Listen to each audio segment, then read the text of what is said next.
Welcome back to Savage Harry, the channel where we take your favorite worlds and bend them until they scream. Today's tale: what if Harry Potter was raised by Madara Uchiha? If you're enjoying these stories, do me a solid, smash that like button and subscribe so you don't miss the next one. Grab a drink, settle in, and let's begin. Chapter 1. The crow among ruins. The cottage still burned when he arrived, though no flame touched the stones.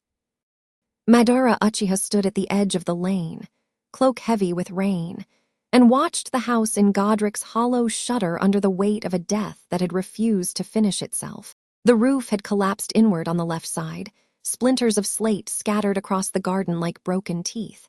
Smoke curled up into the October sky and was shredded by wind. There were no sirens, no lights. Nothing in this strange, soft world answered the screaming of magic the way a hidden village would have answered it. A child had cried here. The echo of that cry still hung in the air like a note struck on a bronze bell, and nobody was coming. He did not find that surprising. He had been here, in this England that was not England, for 17 years. Long enough to know that its people were blind by design. Madara stepped onto the path. His sandals were gone. He wore boots now, plain and black, and the long red scarf at his throat had been replaced by a Muggle woolen coat the color of dried blood.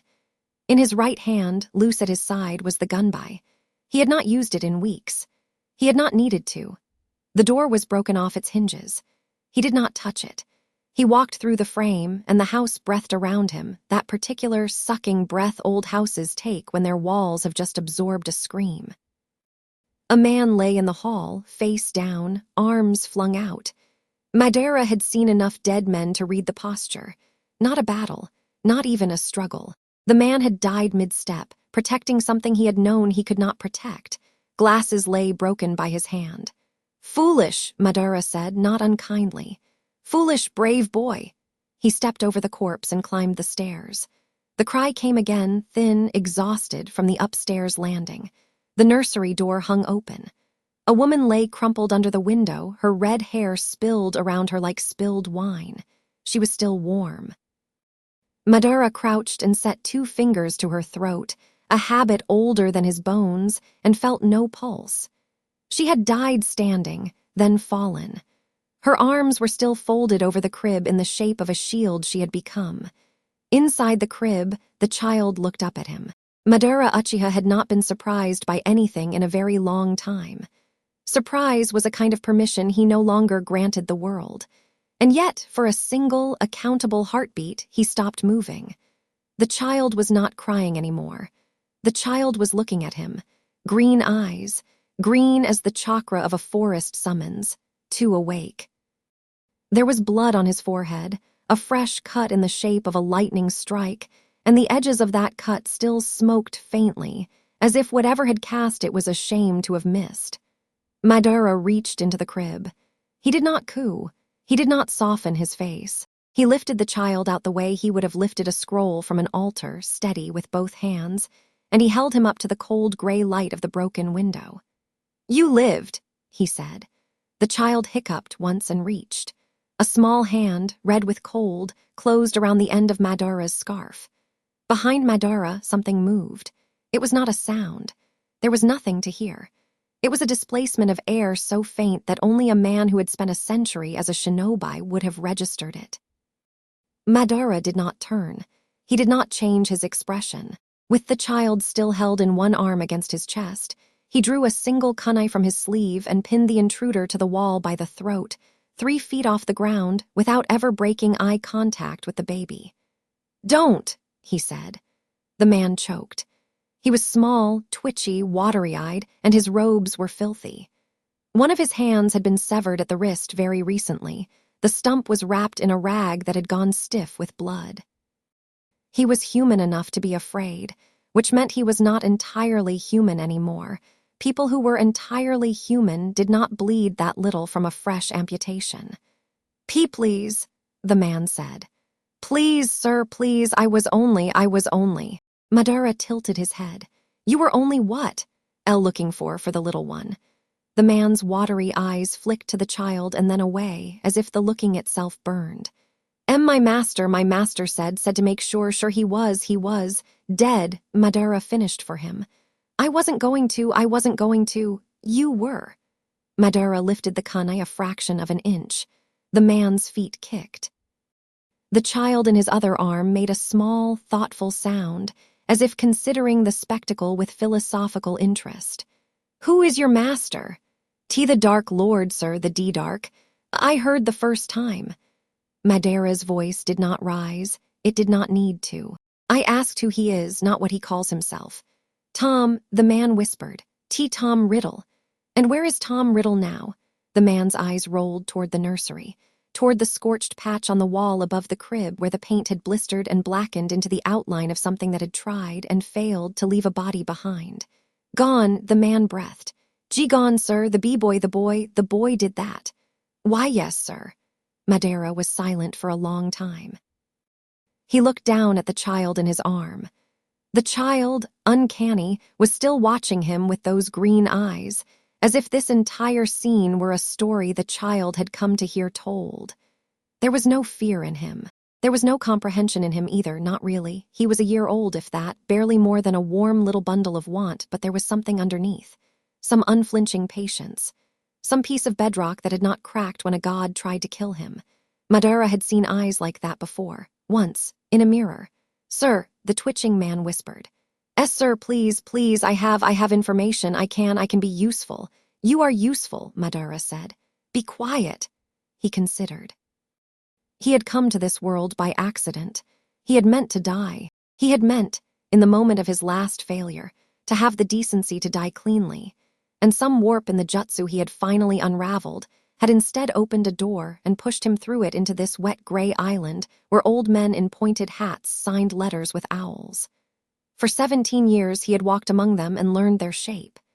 He had studied their magic the way a falconer studies a new bird, cautious, patient, and without love. He had understood quickly that he was stronger than any of them. He had also understood, more slowly, that he had no interest anymore in being strong for strong's sake.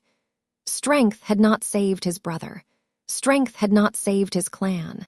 Strength had, in the end, only bought him enough time to watch the world he loved be replaced by a world he could not forgive. He had not expected to find, in a cottage in Godric's Hollow, on a cold and stupid October night, the thing he had not known he was waiting for.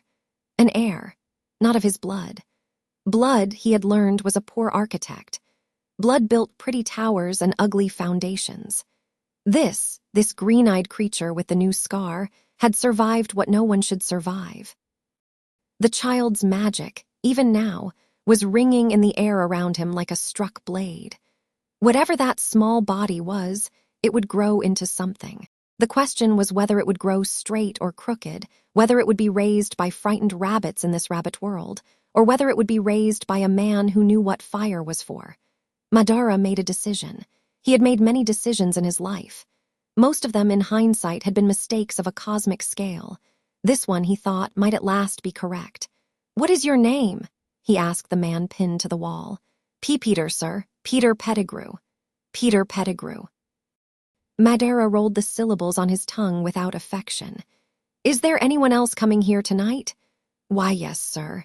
Yes, Dumbledore will come. The order they watch the house. A giant is near. The giant will come first. He will take the boy. Where? Two to the Muggles, two to Lily's sister, Petunia. Do you know this as fact? Why, yes, sir. I was the secret keeper. I know the plan.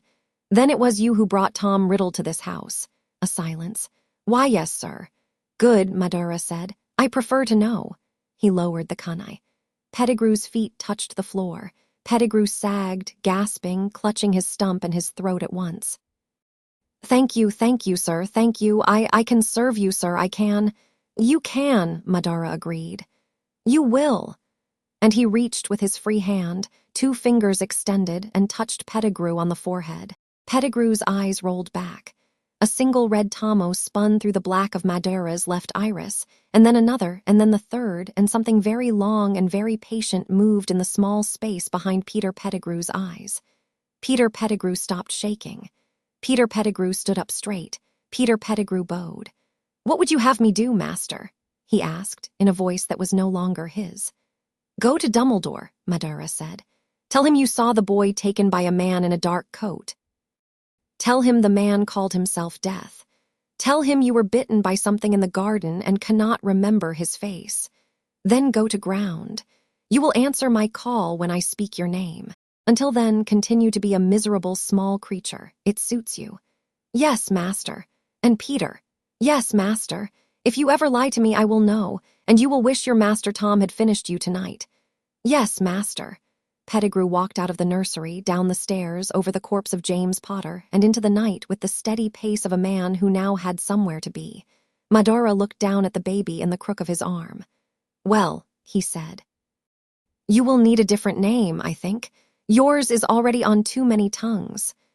The baby reached up and batted, with serious concentration, at the long black hair that fell over Madara's shoulder. No, Madara said. Keep the name for now. Keep the scar. Let them look for Harry Potter. I will raise something they do not expect to meet. He tucked the child more securely against his chest. He looked for a long moment at the red-haired woman under the window. He inclined his head to her, not because he had known her, but because she had died standing, and he had always had a weakness for that. Then he drew himself a door in the air, with 3 fingers, and walked through it, and the cottage at Godric's Hollow was empty again before the giant arrived. 10 miles away, in a stand of black pines above a lake, the door opened again and Madara stepped through. The house waiting for him was not large. He had not wanted large. He had wanted defensible. It was built of stone that had been there before the Romans and wood that he had felled himself, and it sat inside a ring of wards that no owl, no patronus, no tracking charm, no unplottable detection charm, no seers, no maps, and no dreams had ever managed to penetrate. He had put the wards up one at a time over a year alone, while the house watched him with the patience of houses. In the center of the main room, a low fire burned in an iron grate. A tea kettle rested beside it. Everything was clean. Everything was in its place. He set the child down on the rug in front of the fire. The child looked up at him, unblinking. The cut on his forehead had stopped smoking. Madara actually knelt on one knee, which he had not done in a very long time, so that his eyes were level with the child's. Listen to me, he said. I do not know if you can hear me. I do not know if you will remember this later. It does not matter. I will tell you again when you are old enough to nod. Listen. The child listened. His small fists were opening and closing in the warm air like he was testing its weight. Your father's name was James. Your mother's name was Lily. They died tonight protecting you, which is the highest thing a mother and father can do, and it is not something I will let you forget. You will honor them. You will not be ashamed of them.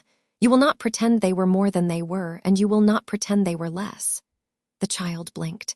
Your name was Harry Potter, Madara said. It still is in the places that knew you.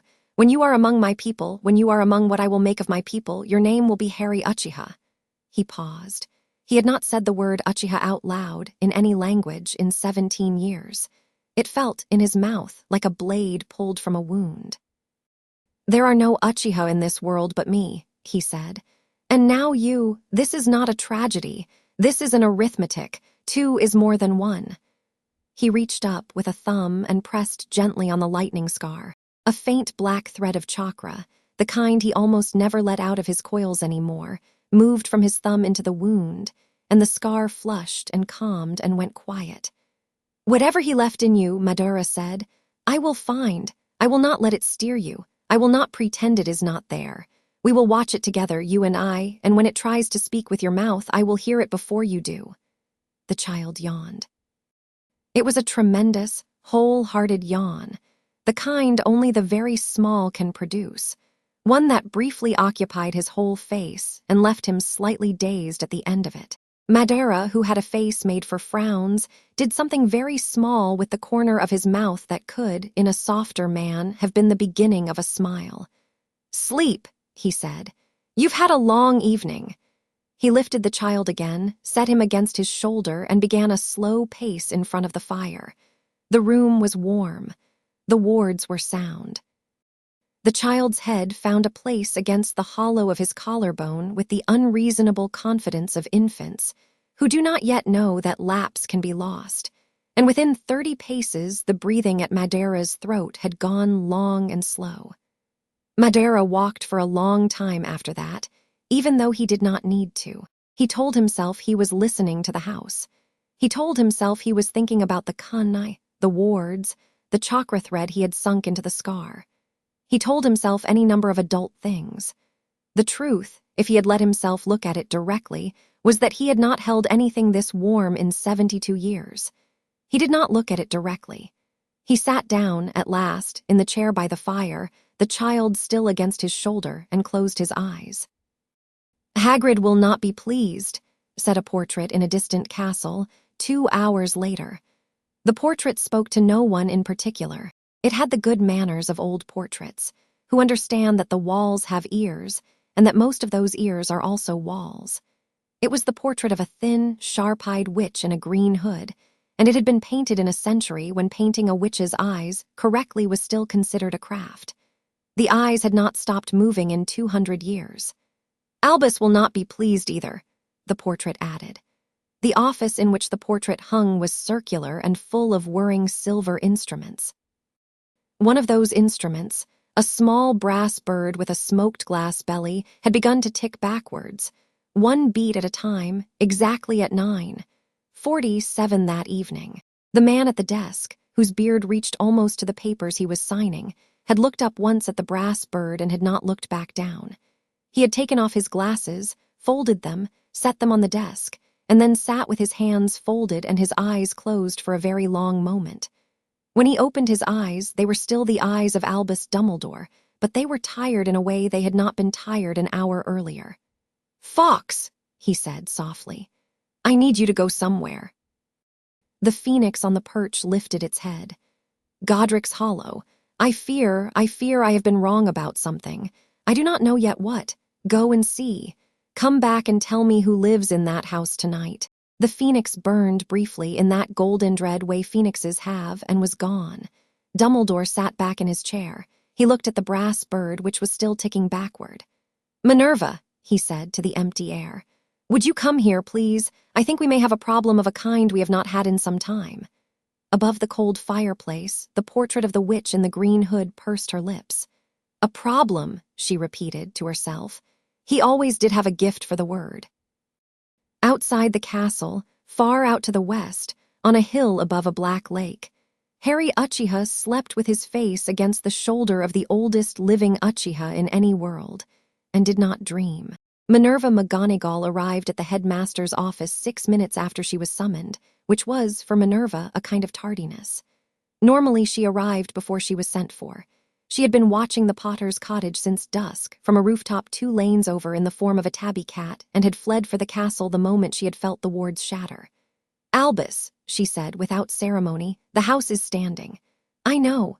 James and Lily are dead. I know that also. The boy is gone." Dumbledore's hand, resting on the desk, closed slowly. Not quickly. Slowly, the way a hand closes when it wishes to be observed, even by its owner doing something ordinary. "Gone," he repeated. "Gone. Hagrid arrived not 12 minutes after I did. He searched the whole house. The crib was empty. Lily was already cold, Albus. Whoever took the child was there within minutes of the Dark Lord's fall, before Hagrid, before me. Before any of us." "Yes." Dumbledore was silent for a long moment. Behind him, the portrait in the green hood pretended, very convincingly, to be thinking about something else. Phineas Nigellus, 2 frames over, did not bother to pretend. "Tell me what you saw at the house, Minerva. Every detail. Do not order them." The hall was full of smoke, but no fire. The door had been knocked inward by an impact, not blown. Someone entered through the front. The stairs had been walked up, not run up. The prints in the ash are even spaced. The intruder did not hurry. In the nursery, the killing curse had rebounded as we thought it might. There is a mark on the wall. Lily was below the window, unmoved. I would have moved her, Albus. Whoever took the boy did not move her. "A thief with manners," murmured Phineas from his frame. "Hush," said the green-hooded witch. "I found Pettigrew in the lane," Minerva continued. "He was sobbing in a hedge." His hand is gone, his whole right hand, cut off at the wrist. He says he was bitten. He says a man in a black coat took the boy and called himself Death. He says he cannot remember the man's face. He is lying.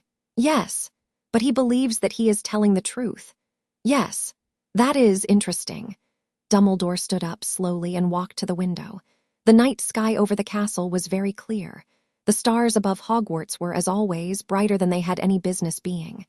A memory charm so thorough that Pettigrew himself does not see the seam. That is not the work of any Death Eater I have known. That is not the work of Tom. Tom is flamboyant when he edits minds. One always sees the scissor marks. Who, then? I do not know. The words hung in the air of the headmaster's office like a bell struck in a church that had forgotten, for a century, how bells sounded. Albus, Minerva said quietly, I would like to ask a question and I would like you to tell me the truth. If I can. Did you expect this to happen? Dumbledore did not answer at once. He did not move from the window. I expected, he said at last, that James and Lily would die. I did not expect that I would lose the child. I arranged for several possibilities, Minerva. I arranged for the boy to go to his aunt's house. I arranged for him to be protected by Lily's blood. I arranged, in case the first plan failed, for him to be brought to the castle. I did not arrange for a stranger. A stranger? Whoever took him, Minerva, is not a stranger to the boy in the way that matters. He did not hurt Lily. He did not mutilate the house. He walked in calmly, lifted a child from a crib as if he had done it before in another life, and left. This is not a kidnapper. This is a man who has come from a very long way away to collect something he believes is his. Minerva considered this. That is a very grim description, Albus. It is. Is it correct? I fear so. She drew herself up. She had the bone-straight spine of a woman who had once been a girl who had refused to cry in her father's study, and who had never since found a reason large enough to cry in anyone's. Then we find him. Yes, in time. In time. We will not find him in a night, Minerva. We will not find him in a year. We will not find him, perhaps, until he wishes to be found. Dumbledore finally turned from the window. His eyes were not tired anymore. They were patient, the particular patience of a man who has already begun to count decades. He will want to be found eventually, Minerva said. Oh, yes. When he is 11, said Dumbledore. A letter will go out. A letter always goes out. And if the boy who returns that letter is still, in any way we can recognize, Lily Potter's son, we will have our answer then. And if he is not, then we will have a different answer. The brass bird on the desk ticked once forward. On the other side of the country, at the edge of the Black Lake, Madara sat by the fire and listened to the child breathing against his shoulder and thought about Izuna. He had not thought about Izuna in some time. Not the way he used to think about him, with a private, violent grief that had been his for so long it was practically a second skeleton. Something about the weight of this small, warm thing had levered the memory up out of its box. Izuna had been smaller than this when he first learned to hold a kunai. Not a baby. Nobody gave babies kunai, even in their clan. Even the Uchiha had been, in the mostly private corners of their lives, a family, but small. A serious, bright boy with too much of their mother in his chin. Madara had taught him to throw. He had corrected his grip with a rough hand and an easy voice. He had told him at 7 the first of the secrets of the fan. He had told him at 12 the second. He had never been allowed to tell him the third. Madara closed his eyes. I am sorry, he said softly to a dead boy in another world. I did not know how to save you. I hope you will not think it an insult that I am about to try very hard to save someone else. The fire answered with its small, comforting sounds. I am very tired, brother, he admitted, which was something he had not said out loud even alone ever. I am so tired I could fall asleep sitting up. So he did. He did not mean to. He had fully intended to keep the first watch himself, to wait for the phoenix or the auror or the polite knocking of a worried headmaster, to sit up until dawn in a chair with a child and a weapon. But a body that had carried the weight of the 10 tails for 3 days in another life remembers the meaning of real rest when it arrives, and his did. He slept for 2 hours, with his chin against his collarbone and the child curled on his chest like a small cat, and woke up exactly at the moment the wards informed him that a phoenix was examining the outside of his house. He did not move at first. He let the phoenix look. He listened to it click its beak thoughtfully at the stones. He heard it sigh in the particular way phoenixes sigh when they have decided not to force a door, and then he heard it burn itself back to the sky. He opened his eyes. "You have good bones, Albus Dumbledore," he said to the empty room. "You sent a bird that asks before it bites. That is more manners than most." The child snuffled against his shoulder. "Do not get used to him being polite," Madara added. "Eventually, he will stop being polite." He stood carefully and carried Harry Uchiha up the narrow wooden stairs of the house that had, for 17 years, belonged to one man only, and laid him in the middle of the bed of the room that had never had a purpose before tonight. He arranged the blankets. He put a single kunai, point down, into the wood of the doorframe, where the child would be unable to reach it for a very long time, and where any intruder would find it first. He left the door open a finger's width. He went downstairs. He stood in the middle of the room. He raised his right hand. "Susanoo," he said quietly, not because he needed to say it, but because he wanted the house to know his voice shape. Nothing visibly happened, but a great ribcage of silver-violet chakra unfolded around the cottage like a hand closing around a candle, and the wards that had been good before were, now, perfect.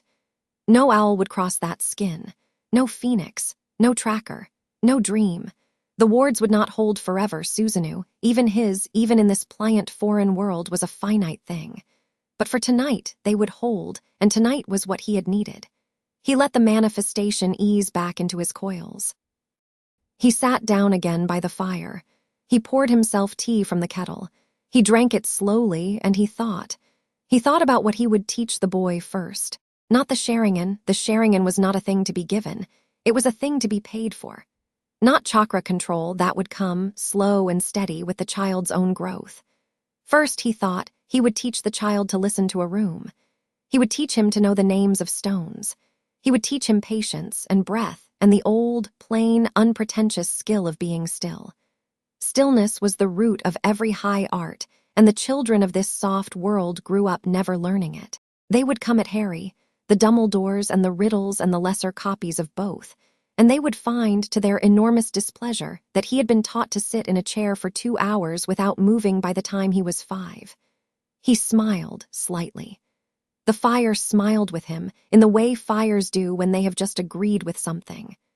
"Welcome home, Harry Uchiha," he said to the ceiling, which was also to the child in the bed above it, and also to himself. Peter Pettigrew woke up in a hedge at the edge of Godric's Hollow with no memory of the last 3 hours and a hand that was no longer there. He was alone. This was, in some ways, the worst part. He was a man who was only ever really himself when he was near a stronger person. Deprived of that company, he tended to leak out of his own edges. He lay in the hedge for a long time, crying in small, animal hiccups until the crying wore him out. Then he sat up. Then he remembered, in the order the memory had been installed for him, that he had been attacked in the lane, that a black shape had bitten his wrist off, that he had seen a hooded man carry a bundle out of the ruined house and call himself Death, that the bundle had been crying. He remembered, with a certainty he did not question, that he had to find Dumbledore and tell him everything. He stood up. He began to walk. He did not stop, except to vomit for 4 miles, until he reached a fireplace he trusted enough to use. Somewhere in the back of his mind, behind the grief and the pain and the loud new story about the hooded stranger, there was a very quiet place where another voice sat. The voice was doing nothing at the moment. The voice was simply there, behind his eyes, patient as a cat on a windowsill, watching him tell his lie to himself and finding it acceptable. When Peter finally stumbled into the Hog's Head and fell, weeping, into Aberforth Dumbledore's arms, and poured out everything he remembered about the man in the coat, he did not notice that for the briefest instant, in the dirty mirror over the fireplace, his own eyes flashed red. Nobody noticed. It would be 11 years before anybody did. Rubius Hagrid had been at Godric's Hollow for half an hour before it occurred to him, with the slow, gathering force of a landslide, that he had no idea what to do. He was supposed to take the boy to Professor Dumbledore. That was what the letter had said. Professor Dumbledore had left a letter with him, sealed in his hut in the grounds, to be opened only if the sky did the thing it had done tonight. The sky had done the thing. Hagrid had opened the letter. Hagrid had read the letter twice because he was not a man who trusted the first reading of anything important. The letter had said, "Go to the cottage. Find the boy. Bring him to me. Use the bike." The bike was parked in the lane. The bike was Sirius Black's, which was a complication Hagrid did not have time for, and which he was pretending not to notice. Sirius Black had thrust the bike into Hagrid's hands with a face like a dead fire, and had run off into the dark muttering about finding Pettigrew. Hagrid disapproved. Hagrid disapproved of a great many things tonight. He disapproved of a house without a roof. He disapproved of a dead woman under a window. He disapproved, most of all, of a crib with nothing in it. He stood in the empty nursery, bent almost in half to fit under the collapsed beam, and he stared at the crib with his enormous pink hands hanging at his sides, and he made a small sound in his beard that was not quite a sob. "Where have ye gone, little one?" he said. The house did not answer. Hagrid had held a baby once before, in a war in a basement, for an hour, while her mother bled out on a mattress 3 feet away. He had been thinking about that baby all the way here. He had been rehearsing, under his breath, the little things he had said to her. "SHH now. SHH, you're all right. Big Hagrid's here." He had been so looking forward to saying them again to Lily Potter's son. There was no son to say them to. He turned in place, ponderous, and looked around the room. "All right then," he said to nobody, because that was often the only person worth talking to in a disaster. "All right. Well, I'll tell Professor Dumbledore, and he'll know what to do. He always knows what to do." He went down the stairs. He went past James, whom he had known at school, and who had always been kind to him, and he went outside, and he sat down on the low wall in the garden, and he cried for a long time. When he was done, he wiped his face on a pocket handkerchief the size of a small flag, and he got on the bike and he kicked it into the sky, and the sky took him in. He did not see the cat on the rooftop of the house 2 doors down. He did not see the cat's eyes, which were the eyes of Minerva McGonagall, following him all the way up into the stars. He did not see, because nobody could have seen, that far above the cat and the bike and the ruined house, perched on nothing, unseen by any of them, a single crow with 3 red tomo revolving in its left eye watched the whole scene with the attentive stillness of something that had been sent to watch. The crow turned at last and flew west. The child stirred in the unfamiliar bed and opened his green eyes, and for a moment did not cry, because he did not yet know how to be afraid of being alone. Then the door, which had been open a finger's width, opened all the way, and a tall figure with loose black hair sat down on the edge of the bed and put one long-fingered hand on his small chest, and said, in a voice with no softness in it but somehow also no hardness, "I am here." And the child, who would one day be the most unexpected problem in the history of the wizarding world, understood enough to close his eyes again. Morning came to the house above the lake in the careful way it always did, light slipping between the black pines, the mist on the water peeling up in long, pale sheets, a single heron stepping slowly along the shore. Madara had been awake for an hour. He had built up the fire. He had set a pot of rice to soften. He had walked the perimeter. He had looked briefly and without sentiment at the crow that had returned in the night and was now sitting on the lintel of the doorway preening itself. He had nodded to it. It had nodded back. "Good," he had said. "I have work for you yet." He was warming a small cloth in his hands when the child began to cry. The crying was serious. It was not hunger. He had read enough about infants in the last 12 hours to recognize the difference in pitch. It was grief. It was the particular grief of a body that had, the night before, been held in a crib by a person who smelled like one world, and was this morning in a bed that smelled like another. The child did not have words for this grief. The child did not need them. Madara went upstairs. He picked the child up. He carried him to the fire. He sat down in the chair. He did not hush him. He did not rock him. He simply held him very steadily against his chest and let the crying happen. "You are right to cry," he said after a while. "They are gone and they loved you and you will miss them all your life. Cry as long as you need." The child cried for a long time. Madara sat with him, unmoving. Eventually the crying grew tired, and then quiet, and then became small, snagged breaths, and then the steady, slow breath of a child who has emptied himself for now. Madara wiped the small face with the warmed cloth. He kissed once with the formal gravity of a man paying a debt, the top of the child's head.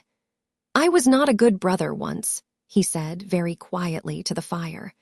"I have been thinking about that all night. I was not a good brother, and I was not, in the end, a good friend, and I was not a good leader, and by any honest accounting, I was not a good man. I do not say this to punish myself. I say it because you will be better when you grow than I was, and I want you to know from the beginning that I know the difference. I know the shape of the good thing. I will not pretend it is the thing I am. I will only try to hand it to you." The child, who was not listening, put a thumb in his mouth and fell asleep. Madara sat by the fire and held him, and watched the heron on the lake, and thought about nothing for a while, which was, for him, as close to peace as he had ever come. Outside, on the lintel, the crow folded its wings tighter against the morning chill, and shut its single red eye and waited. In an office at the top of a tower at the north end of the country, Albus Dumbledore was also watching a bird. Fawkes had returned some time around 4 in the morning, and had refused to land on the perch. He had, instead, circled the room twice, uttered a low and unhappy note, and gone to sit in the highest corner of the curtains, from which he occasionally regarded his wizard with an expression Dumbledore had at first taken for indignation, and had only recently begun to recognize as fear. "My friend," Dumbledore said softly from his desk, "I will not make you go back." Fawkes gave him a look that was almost pitying. "I would like, however, to know what you saw." Fawkes did not answer. Phoenixes did not answer as a rule, but the bird had lived with Dumbledore for a long time, and the two of them had built, between them, a vocabulary of small eye motions and feather settlings that served for conversation. After a moment, Fawkes shook himself slightly, and one long, gold feather drifted down from the curtain rod to land on Dumbledore's desk. Dumbledore picked up the feather. It was warm. It was, in fact, warmer than it should have been, and the very tip of it was slightly scorched, singed black, as if it had brushed against a different fire on the way home. Dumbledore turned the feather in his fingers. "A ward," he said softly. "Not one I know. Something older than I am, perhaps, or newer, or both." He set the feather down very carefully on a square of velvet in the drawer where he kept the small evidences of mysteries he had not yet solved. There were a number of items in that drawer. Most of them had lived there for decades. He closed the drawer. "Well, Harry," he said to the empty office, to the portraits, to the brass bird that had at last stopped ticking backward. "It seems you are being raised by a stranger. I shall try not to worry. I shall try, also, not to make any assumptions about what kind of man the stranger is. You have surprised us once already tonight. I shall try to remember not to be surprised when you surprise us again." He stood. He walked to the window. The first gray light was touching the eastern edge of the sky. 11 years, he said to the coming dawn. "I shall be patient." And in a stone cottage on a hill above a lake, far, far away, a man with unreadable black eyes listened, in perfect and patient silence, to an infant breathe against his shoulder, and waited there for as long as it would take with him. Chapter 1 end. Chapter 2, First Blood Breathe. I am breathing. You are panting. Panting is not breathing. Panting is what you do when you have given up on breathing. Start again. Harry Uchiha, aged 8, flat on his back in the snow at the edge of the Black Lake, did not immediately obey, because he had not yet recovered enough wind to do anything on command. His chest burned. His thighs burned. The cold, when he tried to take more of it into his lungs, burned in a third, sharper way. Above him, the sky was the color of old tin, and above that, just behind the edge of the sky, somewhere out past the pines, A single crow was watching him with what he had long ago come to recognize as judgment. Madara stood over him with arms folded, as he had stood over him every morning for 5 winters, and waited. "I fell," Harry gasped. "I saw. I fell because of the ice. I saw the ice. You put the ice there. I did not. You brought it. I brought the pond. The pond makes its own ice. You knew the pond was there. You chose to run through it. Therefore you chose the ice. Do you dispute my reasoning?" Harry, who had learned at 6 that disputing his guardian's reasoning was a losing proposition that only ever led to additional laps around the pond in question, did not dispute it. He rolled onto his side, spat snow, pushed himself up onto his elbows, and then, with a gritted grimace, to his feet. His legs shook. His hands were red. He did not show his teacher that his hands were red. He kept them loose at his sides. "Again," he said. "Again what?" "Again the run." Madara tilted his head. In the 5 years Harry had known him, Madara's hair had not grayed, his posture had not bowed, and the set of his mouth had not softened. He looked now exactly as he had looked on the first morning Harry could remember looking up at him. Tall, sharp, inconveniently beautiful in the way of men who have been very dangerous for a very long time. His hair was still loose on his shoulders, black as the inside of a well. His eyes were, today, perfectly ordinary, black as his hair and nothing more. He did not show Harry the other eyes. The other eyes were not a reward. The other eyes were an inheritance, and inheritances were paid for. "No," Madara said. "Again the breathing," Harry groaned. "Harry!" Harry sat down in the snow. He pulled his legs up. He put his hands, palms up, on his knees. He closed his eyes.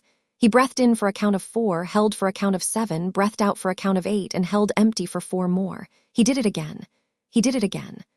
On the 3rd breath, the burning in his chest began to step down, one rung at a time, the way flame steps down a wick. On the 5th, he could feel the shape of his own ribs again, which he had temporarily lost. On the 7th, the cold of the snow under him became neutral. He was neither colder than the snow nor warmer than the snow. He was exactly as cold as the place he was in, which was, his teacher had told him, the beginning of everything. He opened his eyes. "Better," Madara said. "Thank you." "Do not thank me, I did not breathe." Harry stood up. His legs were no longer shaking. "Now," said Madara, "again the run." They lived, in those years, in a way Harry thought was normal and would one day, when he first met people raised in towns, find out was not. The house above the lake had no neighbors. There were no other children. There were, strictly speaking, no other people at all, other than himself and the tall man he had been raised to call sensei in the house and father only on the 2 particular days of the year when it was allowed. The 2 days were the 1st of November, which Harry had come to understand was a kind of death day of his first parents, and the Tanabata festival in summer, which Madara observed because Madara was not, it turned out, a man who went through life without calendars. He had brought the calendars of his world with him, and he kept them, stubbornly, against the grain of the island. Harry had his first parents' pictures on a shelf in his room. Madara had put them there. Madara had insisted. Harry did not know how Madara had come by the pictures. There was a school photograph of his mother at 16, laughing at someone just out of frame. There was a Quidditch team picture of his father in school robes. There was a faded wedding shot taken at what might once have been a registry office. But the pictures had been on the shelf before Harry had a word for what they were, and he had grown up knowing their faces the way other children grow up knowing the faces of living grandparents. "That is your mother," Madara had said, on an evening Harry could only barely remember, pointing at the laughing 16-year-old. "Her name was Lily. She died protecting you. She had hair like a sunset and a temper I would have respected. That is your father. His name was James. He died protecting you also. He was brave. He was foolish. He was, I believe, funny in a way his friends understood and his enemies did not. I suspect I would not have liked him. I suspect also that he would have been worth my dislike, which is a kind of respect. You will not forget them. That is a law of this house. Do you understand?" Harry, aged 3, had understood in the blurry way of the very young that this was important. He had nodded. He had said yes, sensei. He had kissed the two photographs the way Madara had showed him. One finger touched to the lips and then to the glass, and then he had climbed into bed and slept. He had kissed the photographs every night since, without being told to, for 5 years. Madara, who watched this ritual from the doorway each night and never remarked on it, had never remarked on it because remarking would have made it smaller. Some rituals grow, some rituals keep. The trick in raising a child was to know which not to touch. On the morning Harry Uchiha first saw red, it was early April. The ice had gone off the lake. The crocuses were up along the south wall of the house. Harry was 8 years old and 4 months, and he was taller than Madara had expected a Muggle-raised child of that age to be, which he had privately decided was a compliment to the bloodline of Lily Evans. They had just finished their morning run. They were walking back through the pines. The crow, which Harry had known all his life, and which had never been given a name because Madara did not give names to the messengers of his own jutsu, was perched on Madara's shoulder, eating a bit of meat from his fingers. Harry was chewing a piece of dried fish. "Sensei," he said. "Yes. Are we alone? In this clearing at this moment, yes. I mean, in the world, in this country, is it only us?" Madara walked a few more paces before he answered. He never answered questions immediately. He had told Harry once that the first answer to any question was usually wrong, and the second was usually vain, and one might as well wait for the third. "We are not alone," he said. "There are others. They are not like us, but they are there. Will I meet them?" "Yes." "When?" "When you are 11. "Why 11? "Because they believe 11 is the right age for a child to leave his home and become a student." "Do you believe that?" "Number, will you send me anyway?" Madara stopped walking. He looked down at Harry. His face was unreadable as usual. The crow on his shoulder turned its head precisely and looked at Harry also. "That depends," Madara said. "On what?" "On you." Harry, who had learned how to read his teacher's silences the way other children learn to read weather, recognized that this was the end of the conversation and did not push. They walked on. They were perhaps 50 paces from the house when the crow lifted its head sharply and made a sound that was not a caw. It was a thin, precise click, the sound it had been trained to make. The sound it was only ever supposed to make once. Madara's face did not change, but he stopped walking. "Harry." "Yes, sensei." "Go inside, go up to my room, sit under my desk. Do not come out, do not make a sound, do you understand?" "Yes, sensei." "Go," Harry went. He did not run. Running, Madara had told him since he was 4, drew the eye of predators. And a walk that looked like a walk but moved like a run was the gait of a shinobi. But he covered the 50 paces to the house in what felt to him like a single long breath. And he was up the stairs and under the desk, with his forehead pressed against the cold wooden leg of it, before he let himself feel the fear that had, all along, been traveling beside him like a second shadow. Under the desk, he pressed his palms flat to the floor. He did the breath. 4 in, 7 hold, 8 out, 4 empty. He did it again. He did it again. He listened. The house was very still. Outside, the crow clicked once, twice. Far off, through the window above the desk, Harry heard a sound he had never heard before in his life. It was a wet, high sound, a small, hurt sound, the sound a very small animal made when it had made a very large mistake. Then he heard his teacher's voice. "I will ask once," Madara said, out in the clearing. His voice was calm. His voice was further from calm than Harry had ever heard it. "Who sent you?" A silence. "Who sent you?" Another silence. Then a cracking voice, high with pain. Nobody sent me. I found the wards by accident. I did not know anyone lived here. I am sorry, sir, You are not sorry, you are in pain. These are different things. Who sent you?" I don't. I will not ask a third time." Under the desk, Harry closed his eyes. He knew, without being told, that Madara did not want him to hear this. He knew also, without being told, that Madara had known Harry would hear anyway, because Madara had chosen to do this outside the house rather than in a cellar, which meant that Madara had decided, deliberately, that this was a thing Harry needed to know happened. Harry had not decided yet whether to be grateful for that decision or angry about it. He suspected he would not have to decide. Some decisions, Madara had taught him, were made for you by the nature of the day. Outside, the voice broke. The M. Malfoy, Lucius Malfoy. He pays a few of us to check rumors about strange magic in the north. Why? He has been watching the magical surveys for years. He said there is an anomaly on a lake in the north, an anomaly he does not understand. He wanted someone to look. To look. Yes, sir, only to look. I was only to look, sir. You entered my wards with a drawn wand. That is not looking. That is an attack. Please, sir, please. What is your name? J. Jugson, sir. Jugson, did Lucius Malfoy know when he sent you what you would find here? N number no, sir. No one knows. He only thinks there is something. A dark creature, maybe, or an unregistered. I swear I did not know. I believe you. A long, ragged exhale. The sound of a man allowed to hope. Thank you, sir, thank you. You misunderstand me, Jugson. The sound cut off. In its place came another, shorter sound. Harry had heard it once before as a very small child, on a day when Madara had killed a stag for their winter meat and had let him watch, because Harry had asked to watch, and because Madara did not believe in hiding from children the price of their suppers. It was the sound a throat makes when a very fine blade passes through it. Under the desk, Harry did not flinch. He kept breathing. 4 in, 7 hold, 8 out, 4 empty. The clearing outside went quiet again.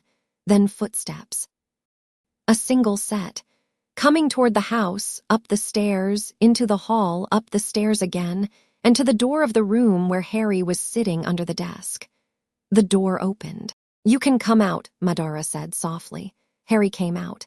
His hands were not shaking. He had made them not shake. He looked up at his teacher. Madara's coat had 2 faint dark spots on the right cuff. His face was, if anything, calmer than usual, the particular calm of a man who has just finished a piece of work he did not enjoy. Look at me, Madara said. Harry looked at him. Do you know what just happened? A man came to the clearing. He was a spy. You killed him. Yes. He worked for someone called Lucius Malfoy. Yes, Lucius Malfoy is a wizard. Yes, he has been watching for us. For something, he does not know yet that it is us. Will he send another? Eventually. Not soon. Harry thought about this for a long moment. Then he said, because he had been taught to say the thing he was afraid to say first, I am afraid. Good, Madara said. Now look at me. Harry, who had been looking at him, looked at him harder. And Madara, for the first time in 5 years, opened the other eyes. They were red. Not the red of blood, which is a stupid red, a panicked red. This was a clear, cold, watchful red, the color of a cooled iron bar, and it moved, it spun in its own inner eye, like 2 small wheels held one inside the other. There were 3 black marks in each eye, 3 Tomo, arranged around the pupil in a pattern as old as rivers. They turned slowly. Harry did not look away. This, Madara said softly, is the Sharingan. Yes, Sensei. Do you remember what I have told you about it? Yes, Sensei. Repeat it. Harry drew a breath. The Sharingan is an inheritance of our clan. It is not given. It is paid for. It awakens at a moment of great grief or great hatred or great protection. It sees what other eyes do not see. It copies what other bodies cannot copy. It learns in seconds what takes a lesser man years. It has 3 Tomo in each eye at its full bloom, and before that it has fewer. It is a great gift and a greater burden, because the more it is used, the more it costs the bearer. Eventually the cost is the eyes themselves. Eventually the bearer must make a choice. What choice? To stop using it or to become something else? Something else. Something we have not yet spoken of, Sensei. No, Madara said. We have not, and we will not today. Today I only want you to look. Harry looked. He looked for a long time. He did not try to memorize the spinning of the Tomo. Madara had told him, once, that you did not memorize the Sharingan. You let the Sharingan memorize you. And he did not try to flinch or to feign calm. He only looked, the way he had been taught to look at a stag in the clearing or at a moon over the lake or at anything larger than himself, steadily, with an empty belly and a full set of ribs. After a long moment he said, Sensei, yes, mine are starting to hurt. Madara's whole face did a thing that would have been a smile if smiles had been a tool Madara permitted himself. "Yes," he said. "Good, close them." Harry closed his eyes. Something hot was building behind them, a pressure behind the sockets, the feel of blood in a small space, the feel of something standing up behind his face. It was not painful. It was not pleasant. It was, more than anything, a sense of opening, as if a room he had been living in all his life had just had a curtain tugged back to reveal a door he had never noticed. "Breathe," Madara said. 4784, Harry breathed. "Open." Harry opened his eyes. He looked up at his teacher. Madara's own Sharingan had closed again. He was looking at Harry with his plain black eyes, quite ordinary, quite patient. "Red," Madara said softly. "Red. One Tomo on the left, nothing on the right." Harry's hand came up slowly to his own face. I did not do anything." "You did." Sensei, I was only looking at what?" "At you. At the killing outside, though I could not see it. At the man who was going to at me, I suppose, under the desk, afraid. At you coming up the stairs, and I thought, for one second, I thought, what if it were not you? What if it were the man and you were?" He stopped. Madara did not fill the silence. "I was afraid," Harry said at last, "that he had killed you, Sensei." Madara considered this for a long moment. "That will do," he said. "For now, that will do." And he reached down. He did not bend. He simply reached, as a tall man can, and cupped the back of Harry's head with his palm once, for exactly the length of a breath, and then let go. Harry understood. In the same wordless way he understood the dried fish and the pictures on the shelf, that this was the equivalent from his teacher of a parent holding him for a long time and weeping. "Come," Madara said. "We will have tea, then we will begin." "Begin what, Sensei?" "Your real training." Far to the south, in an office at the Ministry of Magic in London, Auror Rufus Scrimgeour was losing his patience with a map. The map was large. It covered most of the wall of his office. It had been charmed, over a period of 11 years, to display every significant spike of unregistered magical activity in the British Isles. And for most of those 11 years, it had behaved itself. The occasional dragon breach in Wales, the occasional rogue giant in the Highlands, the occasional very drunk warlock in Blackpool doing something inadvisable with a statue. Scrimgeour had managed the map for 7 of those years and had learned, through long observation, that most of what it flagged was bored children, bored drunks, or weather. He was not, tonight, looking at children or drunks or weather. "Again," he said to the junior Auror standing uncomfortably by the door. "Sir, the lake, show me the lake again."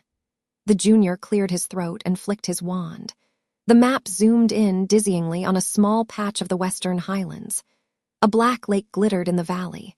Around the lake, for a radius of perhaps 3 miles, the map had been quietly, for years, highlighting itself in a faint, steady yellow pulse, the kind of pulse Scrimgeour had learned meant there is something here and nobody knows what. Tonight, the pulse had changed. For a period of exactly 11 minutes, late in the afternoon, it had flared bright red and then, just as abruptly, gone dark. Not gone quiet, gone dark. As in, not merely absent of signal, actively obscured. The map, which ordinarily did not know how to obscure itself, had done so on its own, as if it had decided on principle that whatever was happening at that lake at that moment was above its pay grade. 11 minutes, Scrimgeour said. "Sir, that was not weather." "No, sir. Who owns the land?" "That's the thing, sir. It's crown land on paper, unplotted in practice. No registered wizarding household for 20 miles. And yet something lives there that can blank my map." "Yes, sir." Scrimgeour stared at the map. He was a big man, tawny, lion-jawed, limping from a curse he had caught in the Second War, and he did not like mysteries. He did not like mysteries because mysteries were almost always, in his experience, the shadow of a much larger and much uglier thing that had not yet announced itself. He had been an Auror long enough to know that the uglier thing, when it did announce itself, tended to announce itself at the worst possible moment. "Get me the Potter file," he said. "Sir, the Potter file, the closed one. Sir, the file on the boy is sealed." "By whom?" "By the headmaster of Hogwarts." Scrimgeour's jaw tightened. He did not dislike Albus Dumbledore. Few people did. It was as socially unwise as disliking weather. But he did, at a deep professional level, object to the way certain files in his department kept acquiring, over the years, small gold seals that informed him he was no longer permitted to read them. "Get me a copy of the unsealed portion," he said. "Find me the report Hagrid gave the night of." "Yes, sir." "And then get me a broom, I want to see that lake." "Sir, tonight?" "Tomorrow, at first light, fully outfitted." "Yes, sir." The junior fled. Scrimgeour stood for a long time in front of the map and watched the faint yellow pulse go on and on over the black lake, the way a far-off lighthouse will go on and on in fog, stubborn and patient, for a ship it does not know is coming. He did not know, of course. None of them had ever known. None of them would know, not fully, for another 3 years. But he stared at the lake, and he rubbed his jaw, and he said under his breath, because he was a man who had always trusted his jaw, "There's a boy there." In the house above the lake, Harry Uchiha drank his tea with both hands around the cup and his legs folded under him on the floor. The tea was too hot. He let it burn his tongue a little, because Madara had told him once that a shinobi who cannot tolerate a hot cup cannot tolerate a long winter. He looked up at his teacher. His left eye, he could feel, was still very faintly warm. The Tomo had closed for now. It would come again. He knew this in the way he knew that grass came again after snow. "Sensei," he said. "Yes." "Who am I?" Madara looked at him over the rim of his own cup. "That is the question," he said. "We are going to spend the rest of our lives answering." "That is not an answer." "Number, will you ever give me an answer?" "I will give you many of them. They will contradict each other. You will choose at the end which one to live inside." Harry considered this. He took another sip of his tea. "All right," he said. Madara inclined his head a single inch, which was the closest he ever came to expressing open approval. Outside, the crow on the lintel preened itself, and the body of Jugson, carefully wrapped in a long coat and sunk into the black lake, had already begun its quiet descent toward a bottom Scrimgeour would never find. Again. "Sensei, I am going to be sick." "Then be sick." Then again. Harry, bent double behind the woodpile, discovered that he could, in fact, be sick very quickly and without making a great deal of mess if he applied himself. He wiped his mouth on his sleeve. He straightened up. His left eye, hot and open, caught 3 shurikens spinning toward his face before the first of them was halfway across the clearing. He did not dodge 3 shuriken. He dodged one. The other 2 passed him, one to the left of his ear, one to the right, each near enough that he could count the teeth of the notches. Madara, from the far side of the clearing, inclined his head. "Better. 2 missed me only because you missed me." "Correct. Would you like me not to miss you?" "No, Sensei." "Then do not complain about having been missed, again." They had been at this for 4 days. The Sharingan, once awakened, did not close all the way again. Madara had told him it would not, and had also told him not to try to keep it open all the time, because open-eyed fatigue was a real thing that had, in Madara's own childhood, killed people. So Harry had learned first to shut it, a hard skill, as it turned out, like teaching your ear to stop hearing, and then to open it deliberately on call. The first day he had managed it twice. The second day, a dozen times. The fourth day, he was opening and closing it with the same automatic ease with which he opened and closed the door of the house. The problem was that seeing was not dodging. The eye saw the shuriken. The body, which had never dodged a shuriken before, did not yet know what to do with what the eye was telling it.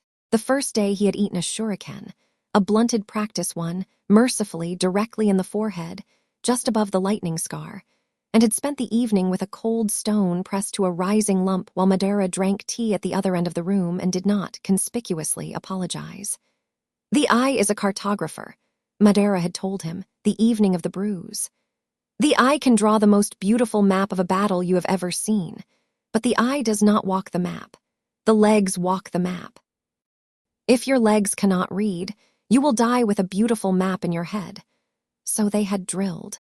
They had drilled the footwork first, without the shuriken, without the eye, until Harry could step a shape of 8 points in a circle without looking at his feet. Then they had drilled the footwork with the eye open, to accustom the Sharingan to the slightly different cadence a body takes when it is being consciously watched by itself. Then they had drilled the shuriken, slow, blunted, one at a time. Then two at a time. Now, on the fourth morning, 3.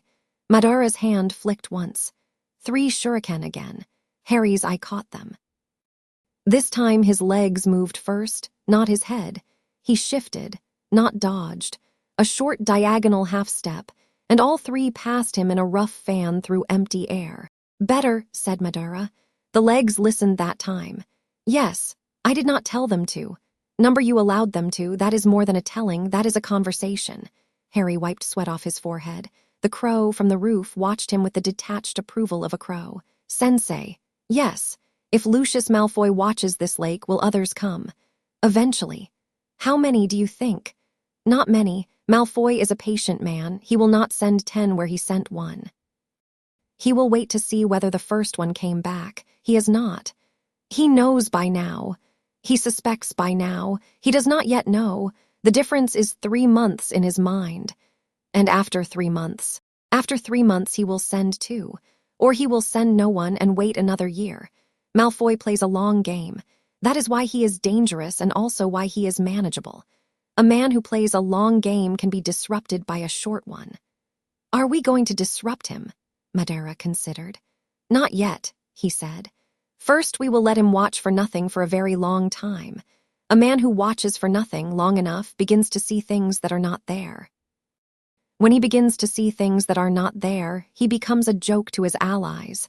When he is a joke, he is no longer a threat. We will make Lucius Malfoy a joke, Harry, slowly, carefully, from a distance." Harry thought about this. "Is that cruel?" "Mildly. Is he cruel?" "Very. Then it is fair." "Fairness has little to do with it. It is efficient. That is more important." Harry nodded. He thought privately that he did not entirely agree. He thought privately that fairness was worth more than Madara pretended it was, but he had learned, over the 5 years, not to give his disagreements away cheaply. He stored it where he stored other small disagreements, in a small compartment behind his collarbone that was beginning, he suspected, to fill up. "Again!" said Madara. Harry stepped to the mark. His eye flickered red. Again. Lucius Malfoy learned of Jugson's disappearance at a dinner party 3 weeks later. He did not react. He was a man who did not react at dinner parties. Reacting at dinner parties was what lesser men did. Yaxley, for instance, would have put his glass down too hard, not would have blinked a beat too long. Malfoy, who had been raised to eat oysters with the kind of absolute gravity other families reserved for sacraments, lifted one brow by the span of a hair, nodded at the servant who had whispered the news, and returned his attention to his wine. It was the 1986 Chateau d'Yquem. He liked it very much. It was a wine that tasted of apricot and old sunlight. He did not intend to let the news spoil it. "Darling," said Narcissa, beside him, with the small internal censor she had for her husband's moods. "Is everything well?" "Perfectly." He smiled at her, briefly, genuinely. They had that, at least, between them, and returned his attention to Madame Zabini, on his left, who was in the middle of a story about a villa in Tuscany and an escaped peacock. But under the table, Lucius Malfoy's left hand had closed, very softly, around the stem of his wineglass, and did not let go for the rest of the course. Later in the library, with the door shut and the fire up, he wrote a letter with his own hand, which he rarely did, because his hand was a thing he preferred to reserve for signatures of consequence. The letter was very short. To whom it concerned, it said, and he did not name the person, because the person had 100 names and none of them were safe to write. "I regret to report that our man in the north has not returned." The assignment was of no importance. The pattern, however, is. "This is the 3rd man in 4 years to go north and not come back. I would be grateful for your professional assessment. I enclose a small retainer." He folded the letter. He sealed it with black wax, unimpressed with an initial. He handed it to an owl he had bought a year before from a private breeder whose birds could not be traced. The owl took it. The owl went. The man to whom the letter went, a man Malfoy did not like, did not trust, and paid very handsomely, lived in a flat above a butcher's shop in Nocturne Alley, and made his living, these days, doing work for people who had both too much money and too much patience. He was a thin man with very still hands. He had once been called Rookwood in a long-ago life. He went now by something else. He read the letter twice. He folded it. He put it in the fire. He watched it burn without expression. 3 in 4 years, he said to the empty flat. 3 in 4 years, and the last one worked for Lucius. He picked up a small glass of something colorless and sipped it. Not a dark creature, he said. A dark creature would have taken 8, not 3. He sipped again. Not a hermit either. A hermit would have taken none. Hermits do not defend themselves beyond their fences. Someone who takes exactly the men who come in after him, who takes them cleanly and leaves nothing, and keeps the wards up afterwards, that is a man with training. He set the glass down. I will go north in the spring, he said to no one. In the spring, he amended, when I am bored. Somewhere in the back of the flat, a clock ticked. At Hogwarts, Albus Dumbledore was reading a report from Rufus Scrimgeour. The report was 2 pages long. It was like all Scrimgeour's reports, written in the clear, plain, slightly aggressive style of a man who did not respect paper as an instrument. It described a patch of unplottable land above a black lake in the Highlands. It described a map that had blanked itself for 11 minutes on an April afternoon. It described a personal reconnaissance flight Scrimgeour himself had undertaken the following morning, during which he had found, over the lake, an airspace that his broom had refused to enter. In a manner his broom had never before refused to enter airspace. It described, at the bottom, in ink Scrimgeour had pressed into the paper slightly harder than the rest, a personal opinion. My opinion, the report said, is that someone is hiding on that lake. I do not know who. I do not know why. I strongly suspect, however, that you do. Dumbledore read the line twice. He set the report down. He looked at Fawkes, who looked back at him with the unblinking equanimity of a phoenix who was not going anywhere. Well, Dumbledore said softly, at least he is polite enough to accuse me in ink. He picked up his quill. He wrote Scrimgeour a reply. The reply did not confirm anything. The reply did not deny anything. The reply thanked Rufus for his vigilance and reminded him, gently, that some corners of the country had been unplottable for reasons older than the ministry's records, and that poking at old unplottabilities had historically been a poor use of an Auror's morning. He signed the reply. He sent it. He did not sleep that night until very late. He had not, he realized, as he lay in his narrow bed in the headmaster's quarters, been this uncertain about anything in 20 years. It was a new feeling. It was also, on reflection, not a bad one. Certainty, he had found, was a kind of old injury that had stopped hurting and therefore stopped healing. Uncertainty was at least, sometimes, the edge of an honest wound. He closed his eyes. He thought of a child he had never met, in a house he had never found, growing up under the hand of a teacher he had not chosen. He thought about interfering.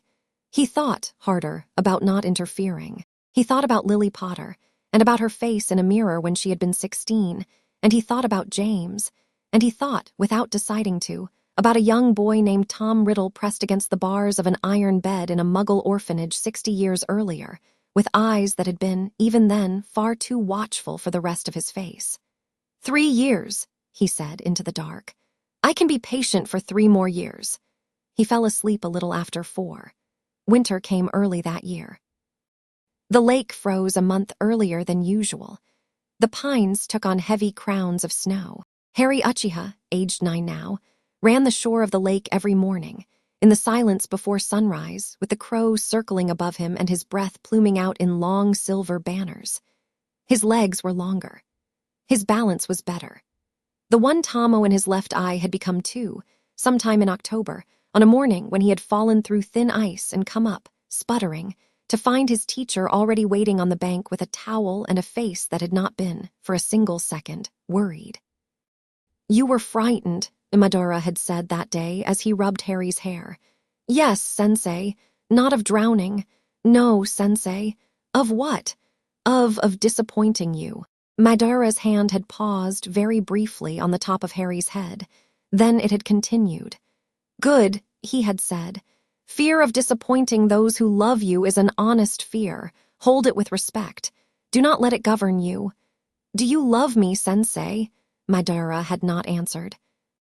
He had instead draped the towel over Harry's head so that it covered his eyes, and had led him, one-handed, back to the house, and had put him in front of the fire with a cup of hot ginger tea, and had sat down in his own chair and stared into the flame. Yes, he had said at last, but do not make me say it again for another year. Yes, Sensei. Harry had hidden his small, private, astonished smile inside his cup. The second Tomo had bloomed that night. By the following spring, when Harry turned 10, he could hold both eyes open for 20 minutes at a time without headache. He could step an 8-point circle with his eyes closed while throwing shuriken.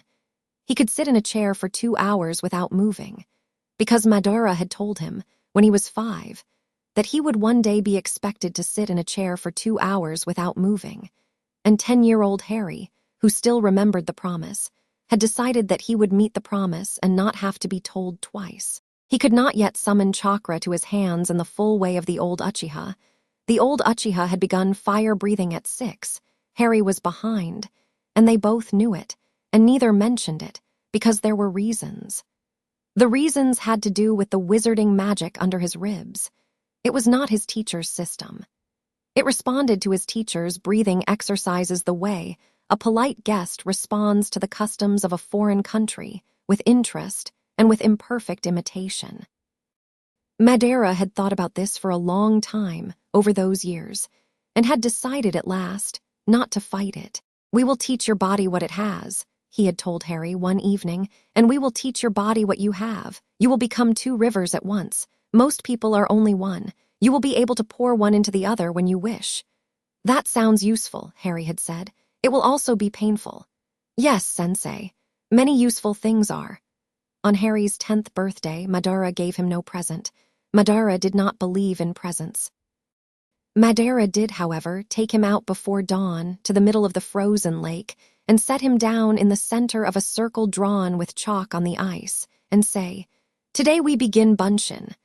The clone, it will be hard. Your body is not built for it quite, and your other magic does not know the word. We will teach them the word together. It will take you a year to make a clone that stands. It will take you 2 to make one that moves. We will begin today." They began that day. It did take him a year to make one that stood. It did take him 2 to make one that moved. Madara was never wrong about timelines. And the night before Harry's 11th birthday, an owl with a yellow envelope in its beak tried to cross the ring of wards above the lake, and failed, and sat in a pine tree for 3 days, and then found, somehow, nobody ever quite understood how, least of all the owl, a thin, exact channel in the wards by which it could reach a windowsill at the house, and laid the envelope there and knocked, politely, 3 times with its beak. Madara, inside, sitting by the fire, looked up at the sound. He looked at Harry on the rug beside him, who had also looked up. "Well," Madara said dryly, "there they are." Chapter 2 end. Chapter 3, The Owl and the Flame. The letter sat on the windowsill for a day and a night before Madara touched it. He did not, as Harry had half expected, pick it up at once. He did not open it. He did not read it at the fire. He let it sit on the sill, in the pale March sunlight, while he and Harry went about their ordinary morning, the run, the breathing, the hour at the chalked circle on the grass, and he let it sit there again through lunch and again through the slow golden afternoon, and only as the light began to go thick and amber over the lake did he walk to the window and pick up the envelope in his long, careful fingers. "Harry!" "Yes, Sensei." "Come here." Harry came. Madara held the envelope out to him, flat on his palm, the way a man offers a stone to a child who has asked what a stone is. The envelope was yellow. It was, Harry noticed, made of a paper that had been beaten by hand rather than pressed by machine. It had a faint grain under the fingertips. A circular seal of red wax bore the outline of a lion, a badger, an eagle, and a snake arranged around a letter H. "Do you want to read it?" Madara asked. Harry considered. "Yes, Sensei," he said. "And number, explain." "Yes, because I am curious. No, because I am afraid of what it will say." "That is an honest answer. Open it." Harry opened it. His hands did not shake, because his hands did not shake anymore. As a rule, He had taught them not to over the years in the small, relentless way one teaches a horse to stand.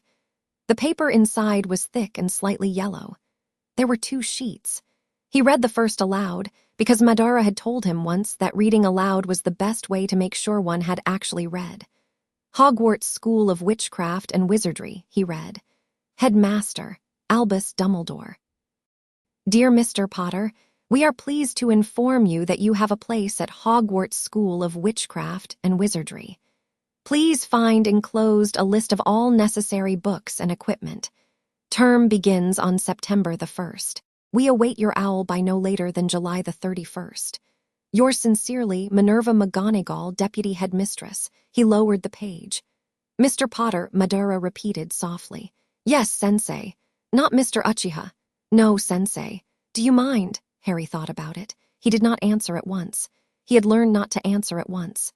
I will mind, he said after a while, if they insist on calling me only that. I will not mind yet that they do not know my other name. A name one has earned is worth more than a name one has been given. I earned Uchiha. I have not earned the right to tell them about it. Not yet. Madara looked at him for a long time. His face did not soften, his face did not do the thing with the corner of the mouth that was nearly a smile. But something in the set of his shoulders, which had been carrying a kind of invisible weight for 10 years, shifted and set the weight down. You are, he said, less stupid than I feared. Thank you, Sensei. Read the other page. Harry read the other page. It was a list, quills, parchment, cauldron pewter, standard size 2, robes. A copy of Standard Book of Spells, Grade 1, by Miranda Goshawk, a set of files, a pointed hat, black, a wand, 3 sets of plain work robes. A wand, Harry said. Yes. Do you have one, Sensei? Number, have you ever? Briefly. Discarded it. Why? It was honest with me. I was not ready to hear it. Harry did not ask what that meant. He had learned, too, when not to ask. He folded the letters. He put them back in the envelope. He held the envelope out to Madara, who did not take it. It is yours, Madara said. It is always yours. Keep it in your room. We will talk about the reply tomorrow. Yes, Sensei. And Harry. Yes, Sensei. Do not show me tonight the face you are trying not to show me. Harry blinked. It is all right, Madara said, not unkindly. You are allowed to be excited. This is an exciting thing. You are not obliged to hide excitement from me merely because I would not show it myself. I would be disappointed in you, a little, if this did not excite you. Harry, who had indeed been trying very hard not to show the face that was, at that moment, rising behind the rest of his expressions like a sun rising behind a ridge, let it show. It was, Madara noted quietly, a beautiful face when it let itself be. Go and put it on the shelf next to the pictures, Madara said. That is where it belongs. Then come down and we will eat. Harry went.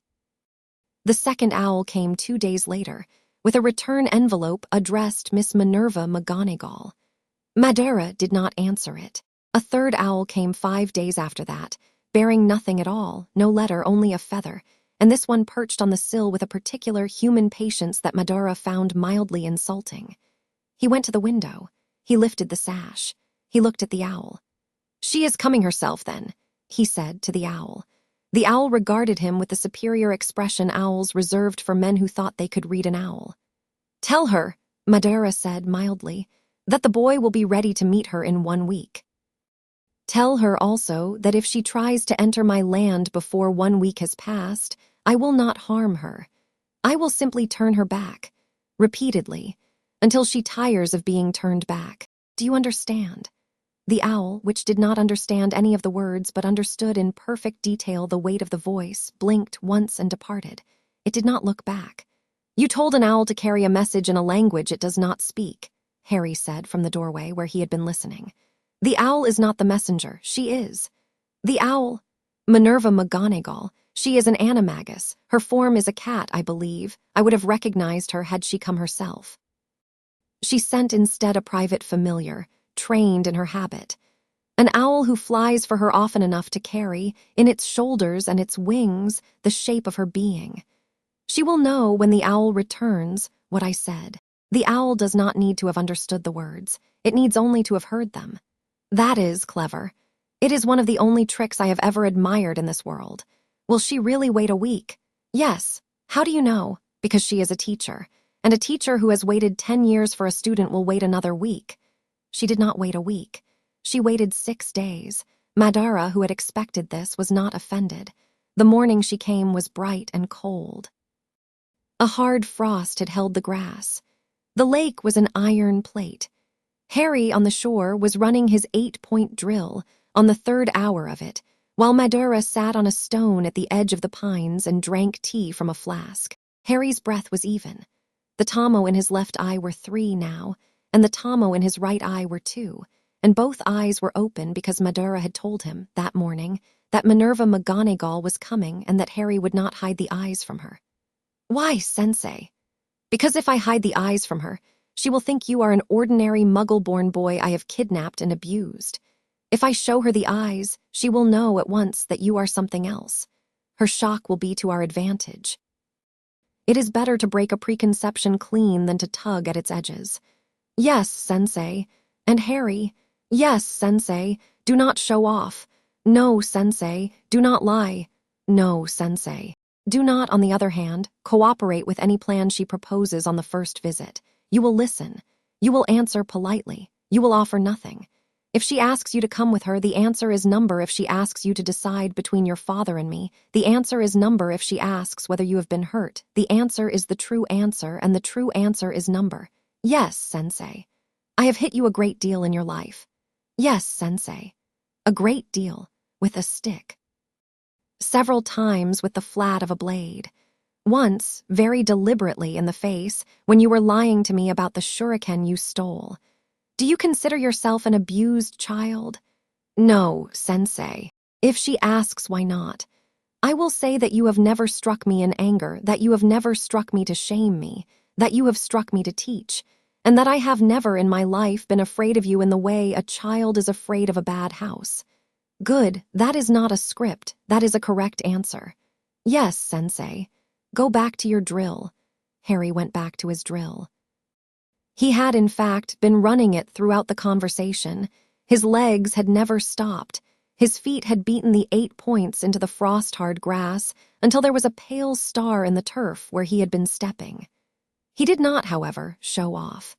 He continued the drill as he had been running it. A little before 10, the crow on the roof clicked once. Madara did not rise. He called without turning. Harry, stop! Harry stopped in the middle of his 3rd point with the perfect balance of a boy who had been taught to stop in the middle of any step without falling. He turned toward the pines. The Sharingan caught what his ordinary eye was only just beginning to see. A tall, thin woman in dark green robes, walking along the path from the gate that no one was supposed to be able to find.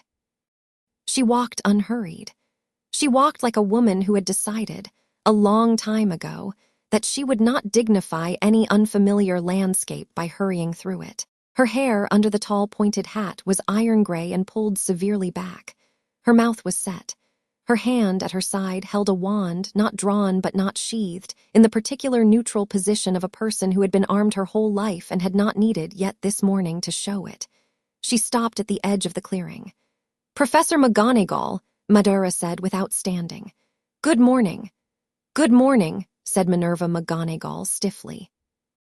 Her eyes flicked sharply to Harry, then back to Madara, then back to Harry, then up and down the long stone house, the woodpile, the well, the black lake, the crow on the ridge of the roof, then back to Madara again. I have come, she said, to meet your ward. So I gathered. Mr. Potter, is it? He has been known by several names. Her mouth tightened. May I speak with him? You may speak with him in my presence, that is the only condition. You may speak with him for as long as you wish on any subject. You may not touch him. You may not draw your wand in his direction. You may not offer him anything to eat or drink. Those are the other conditions. Those are severe conditions. They are the conditions of a man who has spent 10 years raising a child in this country and who does not propose, this morning, to learn that he has been negligent about any of its dangers. A silence. McGonagall inclined her head 1/2 inch. Agreed. Harry, come here. Harry walked at an unhurried pace that matched hers. He had watched it. He was already learning across the clearing and stood at Madara's shoulder. He did not bow. He did not offer his hand. He stood with his small bright left eye and his smaller right eye and looked at her and waited. McGonagall looked at him. "Good Lord," she said very quietly. Madara said nothing. "Those are not your mother's eyes." "They were, Professor," Harry said. "And they are not anymore. Both things are true. You speak very well for a child of 10. I am 10 years and 4 months, and I was made to read a great deal. By your guardian. By my teacher. He is my guardian also, but I think of him in the mornings as my teacher. And in the evenings, as my family." She held his gaze steadily for a long moment. Her own eyes, Harry saw, were gray and sharp and not entirely unkind. She looked at him the way a good horse trainer looks at a horse, assessing at once for temperament, soundness, and the habits of its handler. He did not mind the looking. He met it. "You look very well, Harry." "Thank you, Professor. Have you been well cared for?" "Yes, Professor." "Have you been happy?" Harry thought about this. He had thought about this before, privately, because Madara had told him once that happiness was a question he should ask himself, because if nobody else asked it, a man could go a lifetime without answering it and be surprised at the end. "Most days," he said. "I am not sure I know what happy is in the big sense. I know what it is in the small sense. I know that I like the morning when the fog is on the lake. I know that I like the 3rd cup of tea more than the 1st or 2nd. I know that I like this." He gestured, a small motion, to the clearing, the pines, the cold, bright air. "I do not know whether that is happiness, Professor, but it is not sadness, and I have never in my life been afraid in this house." McGonagall looked at him. Then, very slowly, she turned her head and looked at Madara. "I see," she said. "Good," said Madara. "I had thought I would find here a damaged boy." "I had thought," Madara replied, "that you would think so. It is why I permitted you to enter." "You permitted me, Professor, please, we are both adults. We are both, by the metrics of our respective professions, dangerous adults. Let us not pretend we do not know what this conversation is. You came to verify that the child is intact. You have verified it. You have another set of questions under that. I will answer them. I will answer them honestly. I will not answer them as if I were obliged to account to you because I am not. Do you understand the distinction?" She drew herself up. "I do," she said. "Ask, who are you?" "Madara Uchiha. I have never heard of you. Number you would not have. I am not a wizard. I am not a squib. I am not a foreign wizard of any tradition your ministry has catalogued. I am, for your purposes, a man who appeared on this island 17 years ago with no papers and no intention to acquire any, and who has chosen this lake as his home. That is not a full answer. Number it is an honest one. I will not give you a full one today. Will you ever? Perhaps. It will depend on you." She considered this. "And the boy," she said. "How did the boy come to be with you?" "I walked into the nursery at Godric's Hollow some minutes after the death of his parents. I found him alive and unattended. I took him. I have raised him." "You took him?" "Yes. That is an extraordinary admission. It is a statement of fact. You may in a moment think of it as an admission if that pleases you. I do not particularly care how it pleases you. I care about the child." The child was, on that evening, the only living Uchiha in this world besides myself. I could not leave him. I did not.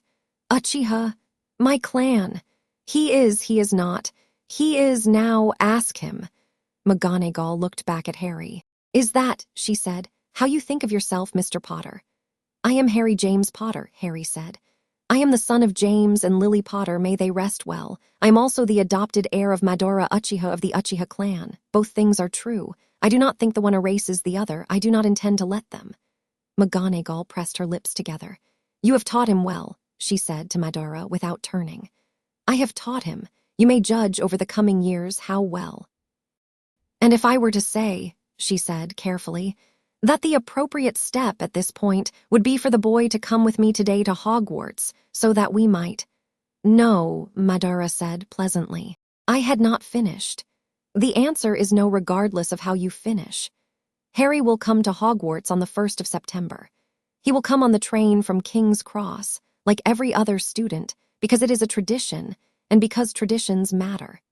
He will come with his equipment purchased properly in Diagon Alley by an adult acquaintance of mine who is licensed to make such purchases in this country. because I will not go to Diagon Alley, and I will not send him unaccompanied. He will go home to me for the Christmas holidays. He will go home to me for the Easter holidays. He will go home to me for the summer. If you attempt, by statute or by stealth, to keep him at Hogwarts during any of those windows, I will come and collect him. That will be unpleasant for everyone concerned, including me. Please do not make me come and collect him." She stared at him. "Mr. Uchiha," she said evenly, "you understand that the headmaster will have concerns." "The headmaster," Madara said, "is welcome to have concerns. He is welcome to write me a letter. He is welcome to visit, in person, at a time we agree upon. He is welcome to take tea in this clearing. He is not welcome to do any of those things inside my house this year, because my house is mine. He is welcome to all of those things with me on neutral ground in a village. I will choose the village. I will not choose Hogsmeade." She did not answer at once. "Where," she said, "would you choose?" "A tea room in Edinburgh, which I will write. And when?" "Before the end of May." She drew a breath. "Very well," she said. "I will convey this to the headmaster. Thank you. You understand that what you are describing is irregular. Everything about this is irregular, Professor. You are in a clearing with a man older than your ministry, and a 10-year-old with the eyes of an extinct clan, and you yourself are a cat.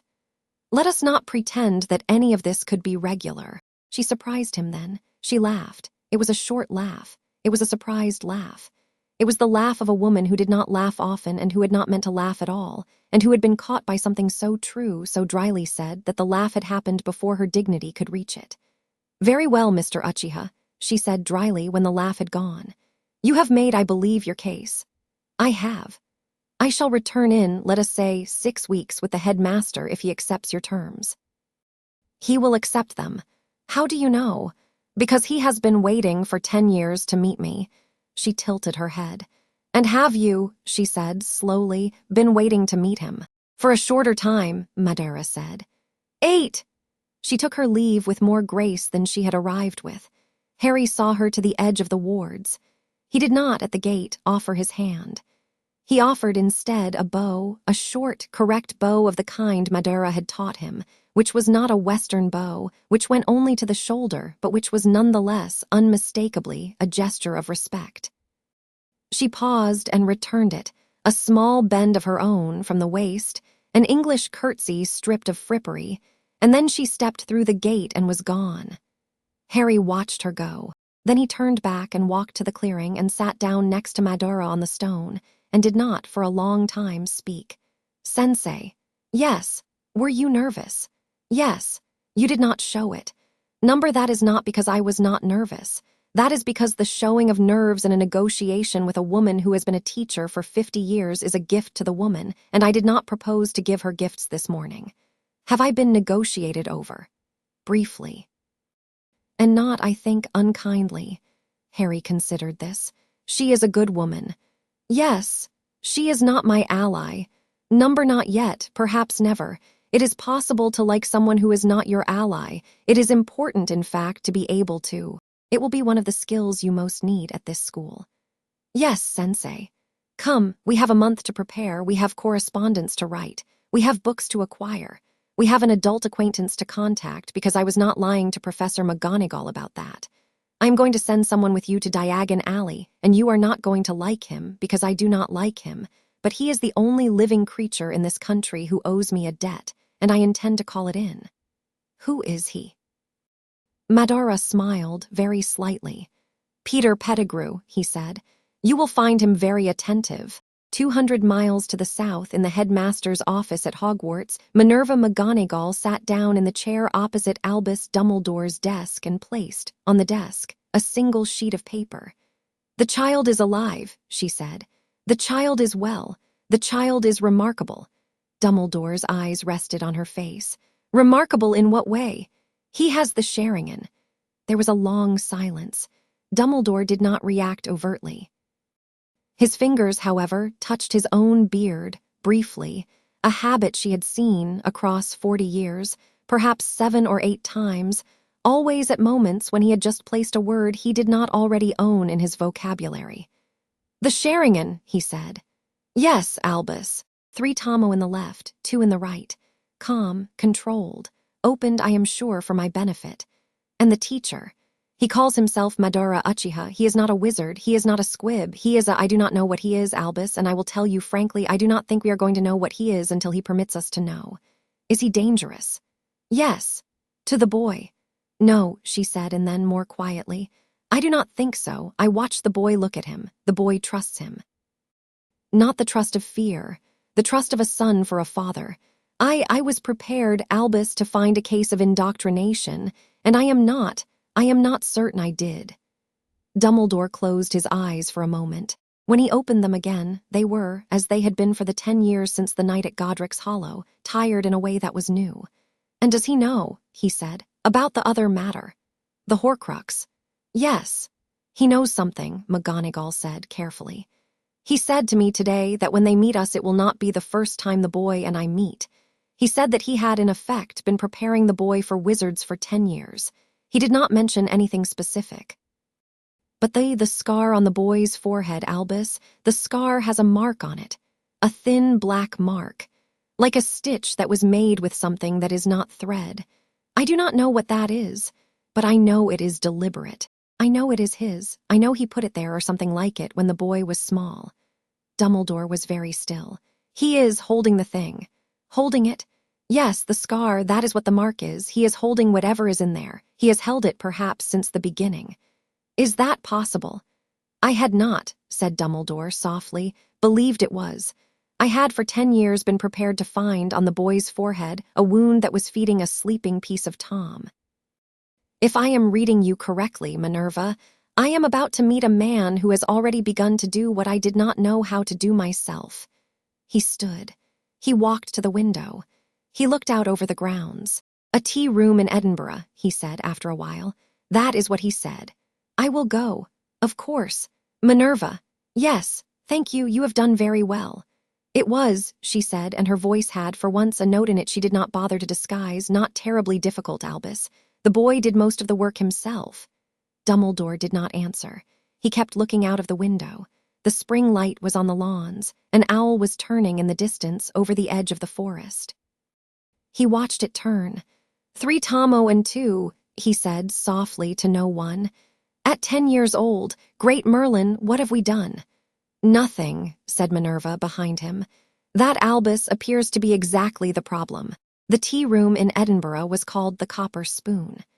It was on the 2nd floor of a building on Cockburn Street, above a stationer's. It was owned by an old squib named Mrs. Begg, who had, in 1947, saved a boy named Tom Riddle from being bullied on a Muggle omnibus, and had, in the 40-odd years since, preferred the company of wizards who did not, when they spoke to her, pretend she was a wizard. She kept a tidy room with windows on 2 sides and a polished copper urn the size of a small cauldron, and she did not, as a rule, ask, and she did not, as a rule, remember. Madara arrived first. He took the corner table, which had been prepared for him. Mrs. Begg had known him, from his occasional visits over the years, only as Mr. Corby, which he had given as a name because he had been fond of the old Scots word for crow. She brought him tea without asking what kind. He thanked her with a small nod. He opened a plain leather-bound book and read a page while he waited, as if the meeting were nothing particular. At 4 minutes past the hour, a tall old man with a sweep of silver beard and half-moon glasses came through the door, took off his hat with exquisite care, saw at once which table had been reserved, and crossed to it with a pace that was neither brisk nor slow. Mr. Uchiha, I think. Headmaster. May I sit? Please. Dumbledore sat.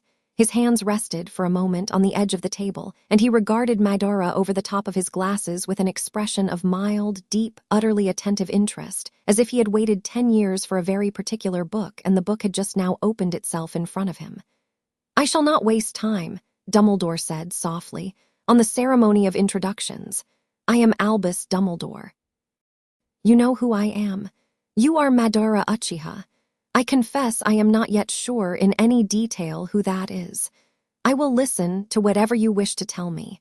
I will not ask you on this first meeting for what you do not wish to give. That is kind of you.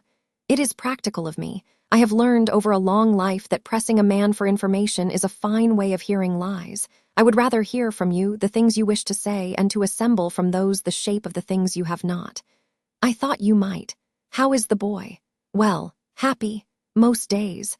I note with relief, said Dumbledore quietly, that you did not say always. I would be lying to you if I said always. Yes. A silence. Mrs. Begg arrived with a pot and a second cup. Dumbledore thanked her. She nodded, the particular quiet nod of an old woman who did not wish to be part of the conversation, and retreated. Dumbledore poured unhurried. He set the pot down. He lifted his own cup. He sipped. He placed the cup back in its saucer. He looked at last at Madara. Tell me, Mr. Uchiha, the scar. What about it? What is the black stitch? It is mine. Yes. It is a technique of my clan. It does not have a precise translation in your language. The nearest would be a seal that keeps a thing inside a thing and does not let the inner thing speak with the outer thing's mouth. A seal for a soul fragment. Madara looked at him steadily. I did not say a soul fragment, you did. And you do not correct me. Number, then we understand each other. Partly. I should like, Dumbledore said carefully, to understand more when you are ready. Not today. Of course not today. In time, Headmaster. I will tell you in time what you need to know in order to help me, and I will not tell you what I do not need you to know in order to protect my own house. You will find me, I hope, a tolerable partner. I will not find you, I suspect, a perfect one. I will tolerate the imperfection if you will tolerate the silence. Agreed. Good. They drank tea. The boy will come to Hogwarts, Dumbledore said at last. Yes. He will be sorted. Yes, I will not coach him against any house. He will go where his own shape takes him. If that is Slytherin, he will be in Slytherin. If that is Gryffindor, he will be in Gryffindor. I do not believe myself that the houses of your school mean what they were once meant to mean, but I believe a child should be permitted to be placed honestly. Do not tell him what I have said about the houses. I would like him to form his own opinion. As you wish. He will be a difficult student. In what way? He will already know, when he arrives, most of what your first year will attempt to teach him. He has read your textbooks. He has memorized them. He has not, obviously, practiced the spells, because I have not permitted him to acquire a wand until he goes to Diagon Alley. He will correct his teachers. I have asked him not to. He will correct them anyway. I am sorry in advance for this. We will survive. Yes, Professor Snape may find it trying. Professor Snape is a man who was once in love with the boy's mother and who has, since, allowed that love to set in him like a wound that was never cleaned. I have been aware of him for some years. He will find the boy trying. The boy will find him trying. I think in the end they may come to a grudging truce. I would be grateful if you would ask Professor Snape, as a personal favor to you, not to take out on the son what he has not forgiven himself for doing to the mother. I believe that is within your authority as headmaster. Dumbledore inclined his head. I had not expected, he said quietly, to be lectured about Severus by a man I had never met. I am not lecturing, I am requesting. Forgive me, the line was thin. I am aware. I will speak with Severus. Thank you. Another silence. Mr. Uchiha. Yes, what do you want? Madara set his cup down. I want, he said, to raise this boy. I want, when he is grown, to hand him to the world intact. I want him to be able, on the day I die, to stand in a room full of men who have underestimated him all his life, and to give them, each, the small, precise correction that each of them deserves. I want him to live. I want him to be able, at 70, to look back on a life he chose rather than inherited. I want him, I do not know if this translates into your language, I want him to be the end of a certain very old story and the beginning of a different one. Dumbledore considered this for a long moment. That, he said softly, is very close to what I myself have wanted for the boy for 10 years. I am aware. You are not my enemy, then. I am not your enemy. I am not your friend. I am the man who is raising the child you have been trying to protect from a distance. We will have to be something to each other. I suggest we be acquaintances who are capable of professional civility and who do not pretend to be more. A fair proposal. Yes, I accept it. Good. Dumbledore drank more tea. He looked out of the window. The spring light was pale on the Edinburgh rooftops. After a while, he said without turning, "He will be in danger, you know, at Hogwarts." "I know. From old loyalties, from lingering shadows. From Tom himself, if Tom finds his way into the castle, and I am not at all sure Tom will not." "I know. Will you permit me to place protections around him?" "I will permit you to place whatever protections do not require me to entrust him to you. You may ward his rooms. You may brief his head of house, whoever that is. You may ask a teacher of your choosing to keep a loose eye. You may not place any kind of soul magic on him without my inspection. You may not feed him potions without my inspection. You may not. Understood. I would not have proposed any of those in any case." "Good. You do not trust me. I do not know you." "Touché." They finished the tea. They stood. Dumbledore offered his hand. Madara, after a moment's consideration, took it. Dumbledore's grip was dry and firm and brief, a handshake between two men who had each survived more than one war, each by different means, and who were, in this moment, for the first time, making the small practical agreement that they would not make war on each other if war was not forced on them. "Mr. Uchiha, Headmaster, I am glad to have met you. I am content to have met you. That is very close to the same thing. Not quite, Headmaster, but close." Dumbledore laughed softly into his beard. He put his hat back on. He took his leave. Madara walked home the long way. He did not apparate. He did not take any of the several more subtle ways back that he was capable of taking. He walked. He walked along the high coast of Scotland for most of a day, and a night, and another day, because there was a thing in his chest he wanted to walk out of it before he stood again in front of the boy. By the evening of the second day, as he came down the last pine ridge above the Black Lake, he had walked it out, the tightness, the hum of a conversation that had been, in its way, more of a fight than the killing in the clearing, and his shoulders were, once more, his own. Harry was waiting on the porch. He had been waiting all day. He did not say so. He had laid out Madara's slippers inside the door and set water to boil, and had, Madara noticed without remark, changed his own clothes into the clean ones. He was practicing his letters at the low table. He looked up. "Sensei! Harry! How was it?" "Unremarkable." Harry snorted, quietly, a private, dry noise, the first small bit of irreverence he had ever permitted himself in his teacher's hearing. Madara looked at him sidelong, as he sat down in the chair, and said nothing, and let the snort stand, and noted privately that he had rather liked it. "It was unremarkable," Madara said, "because the man I met is a man who understands, at his age, that most important negotiations are better not made exciting. We had tea. We agreed on a short list of things. We disagreed, politely, on none. He will not interfere with your summers. He will not interfere with your Christmases. His people will not, as far as he can manage, interfere with you at Hogwarts beyond a set of protections to which I have consented. You trust him. Number, but you respect him. Somewhat. Would he kill you if he could? He would not try on first meeting. He might on fifth if he had decided I was a danger to the boy. I do not think he will so decide. He is, in his way, a man of considerable patience, like me. Like you. We are not, he and I, of the same material, but we have each been shaped by our materials into similar instruments. It makes it easy to find common notes." Harry thought about this. "Sensei, yes. When you speak of him, you sound like you have seen a reflection of yourself and were surprised." Madara looked at him. "Yes," he said after a long moment. "That is an accurate description. Good. You are noticing correctly." "Is that a good thing or a bad thing?" "A useful thing. Whether it is good or bad will depend on what I do with it." The day after the Edinburgh meeting, a small, trembling, one-handed man stood at the edge of the wards on the north side of the lake and called in a hoarse voice, Master! Master, I am here!" Madara went to him. Harry, at Madara's nod, came with him. Peter Pettigrew was grayer than he had been on that long-ago October night. His hand had been replaced, eventually, with a dull silver one of ministry issue, which he kept tucked into his sleeve when he was in ordinary company. He did not bother to hide it here.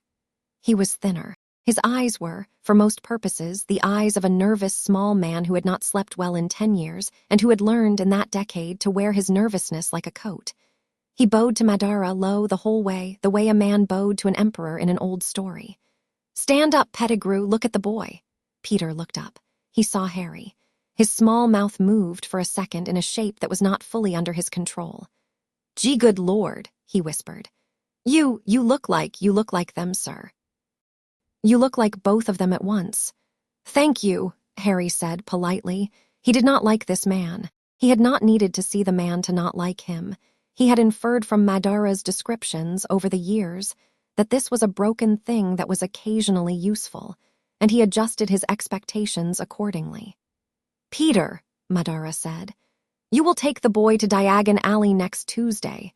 You will escort him at a proper distance through every shop on the list.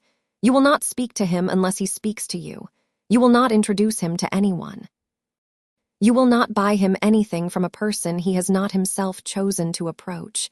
If anyone approaches you, you will be polite, you will offer nothing, and you will move on. Do you understand?"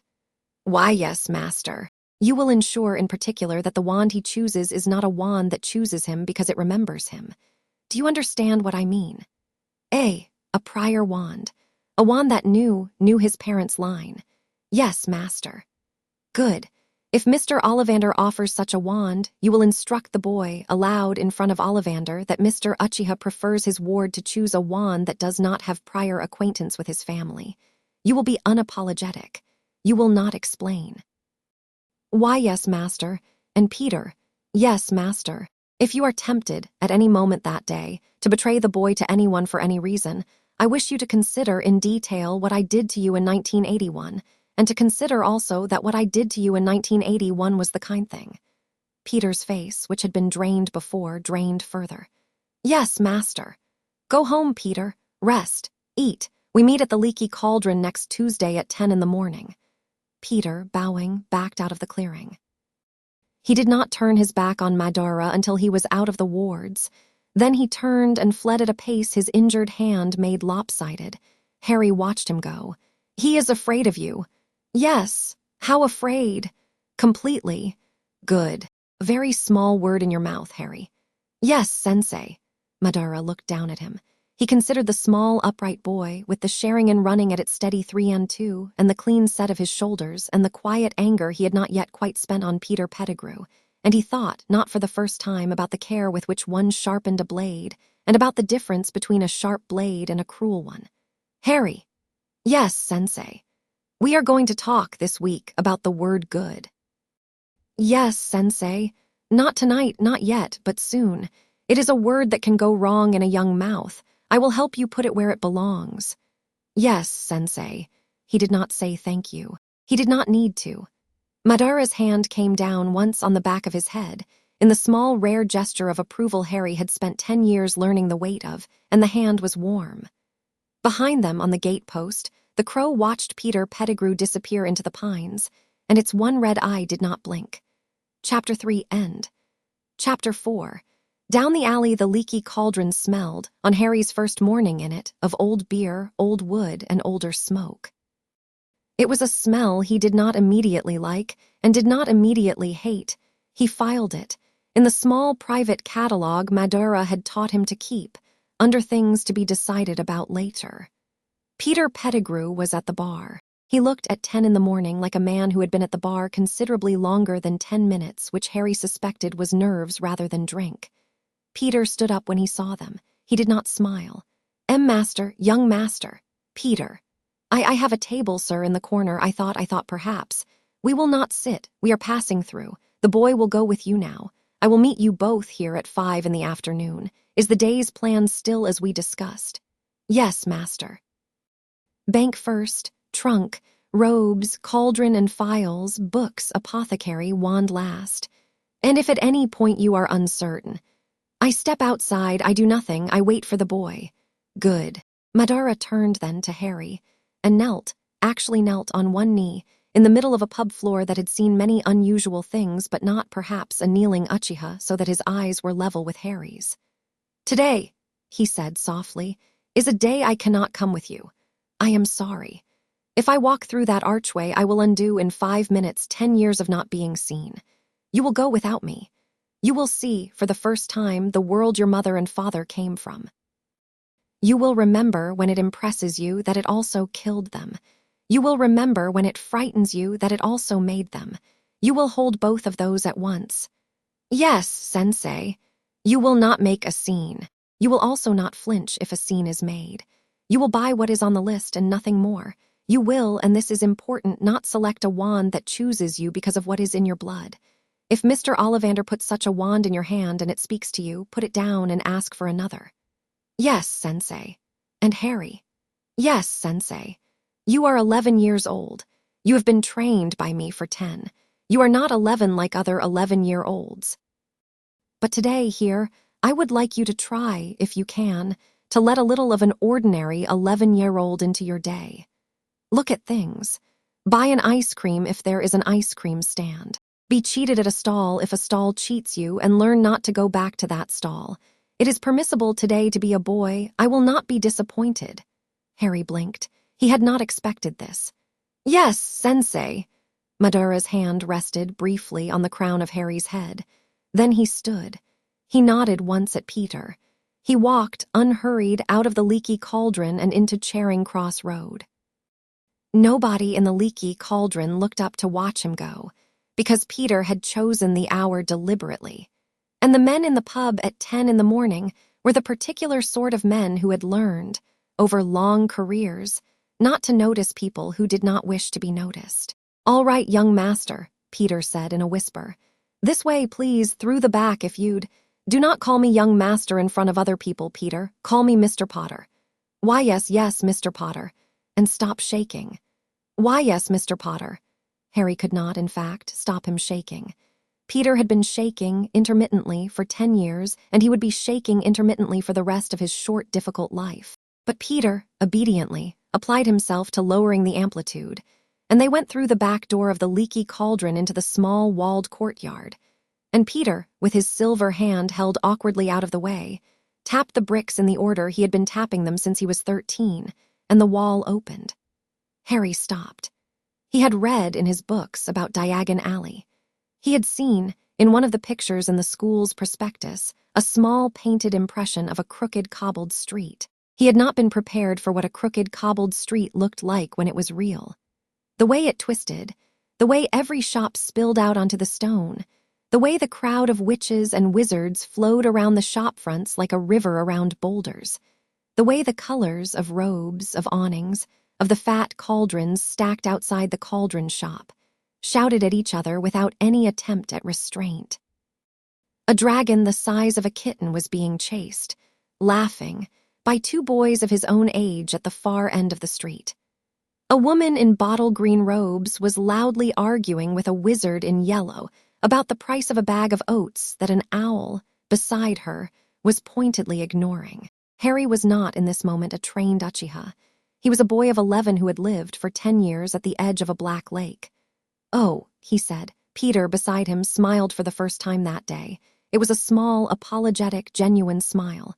It's a lot, Mr. Potter, I know. It is. Take your time. I cannot take my time. My teacher gave me a list. Your teacher, Peter said very quietly, also gave you an instruction to be a little bit a boy today. I heard him. Harry looked up at Peter. Is that an attempt at kindness, Peter? I don't know, Mr. Potter. I haven't tried one in some time. Well, I accept it in any case. Come along. Gringotts first. Gringotts was, the books had said, a bank. It was not a bank. It was a temple with the manners of a bank. Harry understood this the moment he stepped through its bronze doors. The goblins, behind their high counters, moved with the practiced calm of priests conducting a rite that had been consecrated so many centuries ago that nobody alive remembered the god.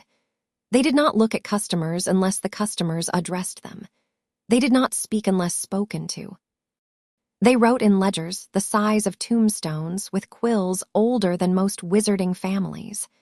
Peter presented the key. Peter had, Harry knew, kept the key for 10 years in a box in a wardrobe in a flat Madara had paid for without Peter's knowledge. The goblin accepted it. The goblin looked once briefly at Harry. The goblin did not react. Goblins did not react to much. Harry, who had been half prepared to be addressed by lineage, was quietly relieved. They rode the cart. The cart was, as promised, an experience. Harry did not enjoy it. He did not dislike it. He disapproved of it on principle. "If my teacher saw this," he murmured to Peter, holding the rail, "he would tell you politely that whoever designed this was a maniac. Why, your teacher, Mr. Potter, does not approve of much. He approves of more than he admits. Hold on, here's the turn." The vault, when they reached it, was a small one. Not the vaults of the old houses, not the vault of the Malfoys or of the Blacks, not even the vault of the Weasleys, which was, Harry understood, a matter of public record. It was the vault of a young family that had not had long to accumulate and had spent what it had on what young families spent on. A first flat, wedding rings, a crib, a Christmas tree in the first December. But it had, against all expectation, because James and Lily Potter had left wills that had been read, at the ministry, a month after their deaths, and their house and their savings and their furniture had been counted, still had something in it. A quantity of gold that would, Peter explained, tightly, comfortably fund Harry's education and equipment for the next 7 years. Also, a small wooden box, no bigger than a man's 2 palms, which the ministry had sealed and Gringotts had kept, labeled, in a script Peter did not recognize Harry. Harry, on Madara's earlier instructions, did not open the box in the vault. He placed it in his pocket, lifted out a handful of gold, a small pile of silver, and a smaller pile of bronze for his immediate shopping, and they left. "You were the secret keeper," Harry said softly in the cart, not looking at Peter. Peter was silent. "Do not lie to me, Peter. I know you were. My teacher told me on the morning after my parents died. My teacher has never lied to me." "Why, yes, Mr. Potter, I was. And you betrayed them." "Yes, Mr. Potter." "And my teacher caught you that night and would have killed you." "Yes, Mr. Potter. And he did not because he made you useful instead." "Yes, Mr. Potter. Are you, at this moment, sorry?" Peter was a coward. Peter was, as a rule, a liar. Peter had spent the last 10 years telling himself, and anyone who would listen, a particular story about himself that was designed to make it easier for Peter to go on being Peter. He opened his mouth under the weight of Harry's green and red eye to deliver some version of that story. He closed it. "Yes, Mr. Potter," he said quietly in a voice that was not the voice he usually used. "I am sorry," Harry nodded. "Good," he said. "That is the correct answer. I do not forgive you. My teacher has not asked me to. I will not ever forgive you. But I believe you are sorry, and I will not punish you further for what my teacher has already arranged to punish you for. Let us not speak of it again today." Peter, in the bumping cart, did something between a sob and a laugh. "Why, yes, Mr. Potter. Let us buy me a cauldron." They did the shopping in a strict order. Peter, Harry was quietly pleased to note, had followed Madara's briefing to the letter. He did not speak to other customers. He did not introduce Harry to any of the shopkeepers by surname. He stood at a careful distance. He paid for nothing. Harry paid. Harry, at the cauldron shop, counted out galleons. At Madame Malkin's, Harry stood on a stool and had plain black robes pinned to his small shoulders, and Madame Malkin, who was a kindly woman and liked children, made pleasant small noises about his hair and his eyes and did not pry. It was while the robes were being pinned that another boy came in. He was blonde. He was as thin as Harry but paler, the kind of pale that speaks of very good food and very little sun. He was wearing expensive traveling robes. He climbed onto the adjacent stool. He looked Harry up and down as Madame Malkin went to fetch more pins. "Hogwarts, too?" "Yes. My father's next door buying my books, and my mother's up the street looking at wands. Then I'm going to drag them off to look at racing brooms.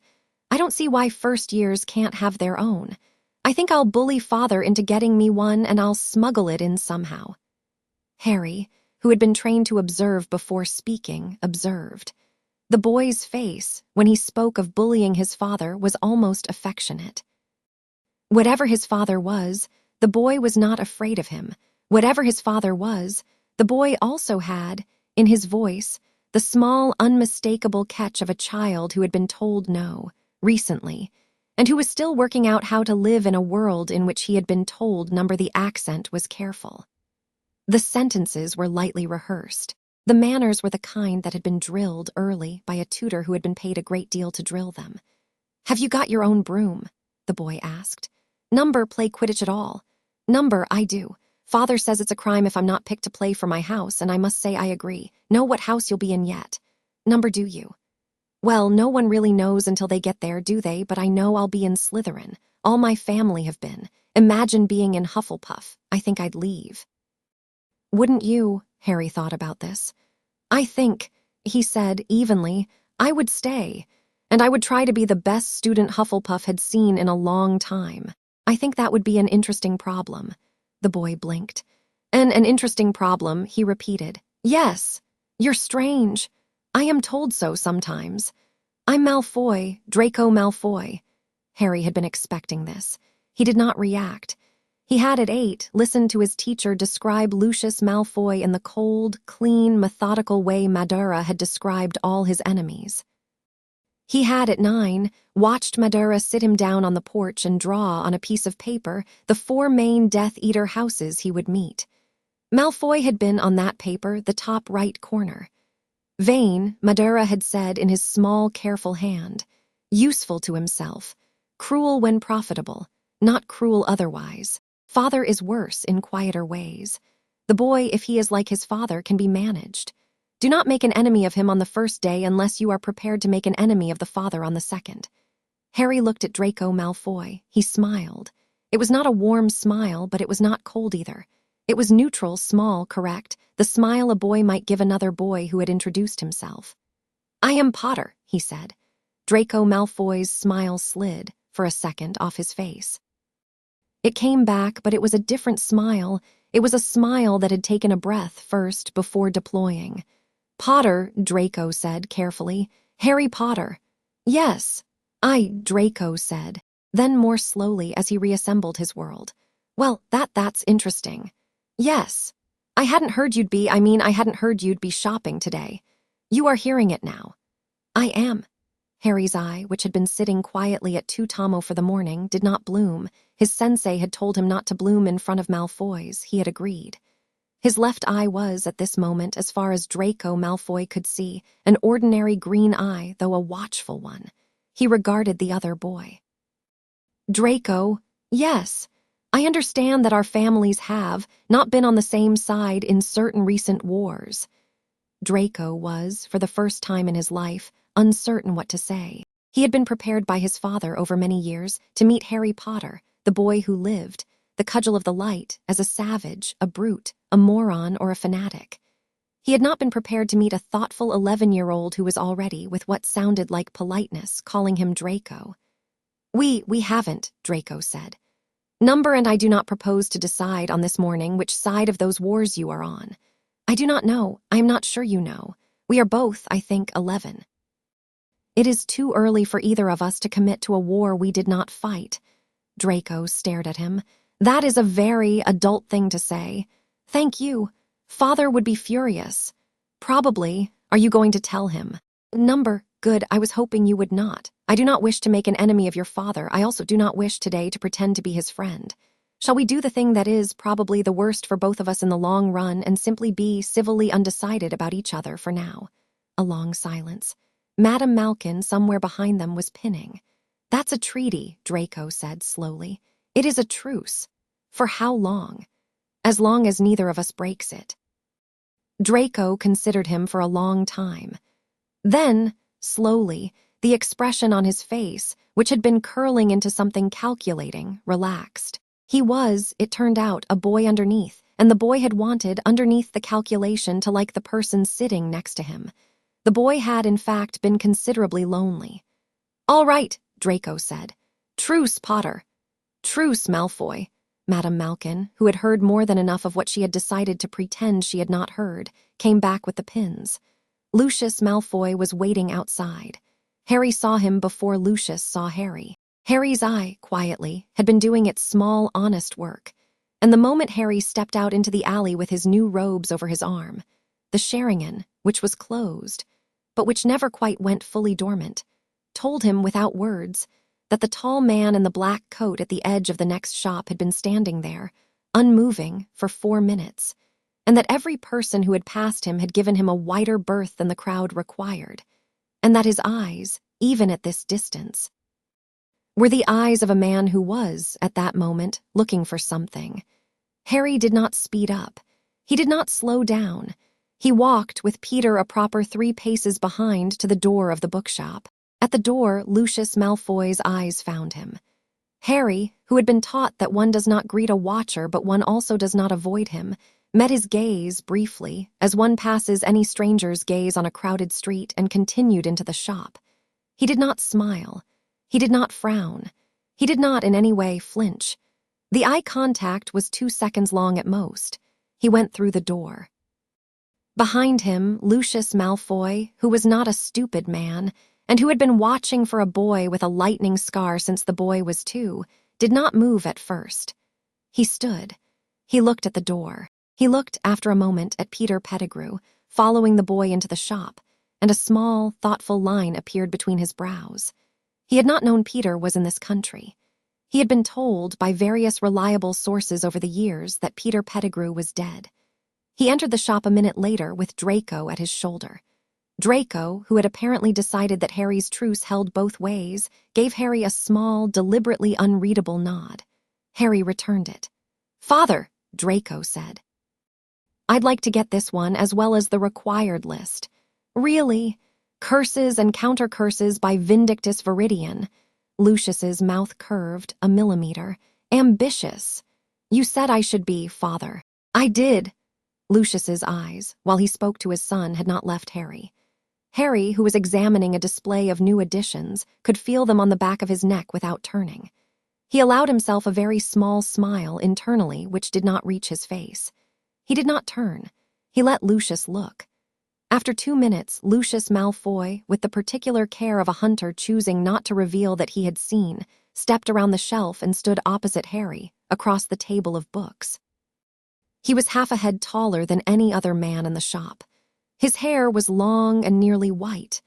His eyes were, Harry noted, an ugly and very careful gray. The hand that rested, casually, on the edge of the table was ringed with 3 rings Harry had seen pictures of in Madara's books. One Malfoy crest, one black, one a serpent with an emerald eye that was a piece of jewelry Madara had drawn in pencil on a piece of paper years ago, and had said quietly, "If you ever see this, you will know at once who you are looking at. There is only one such ring in the country." "You have the look of your mother," Lucius Malfoy said softly. "Thank you." "Your father's jaw, however, and your grandfather's eye.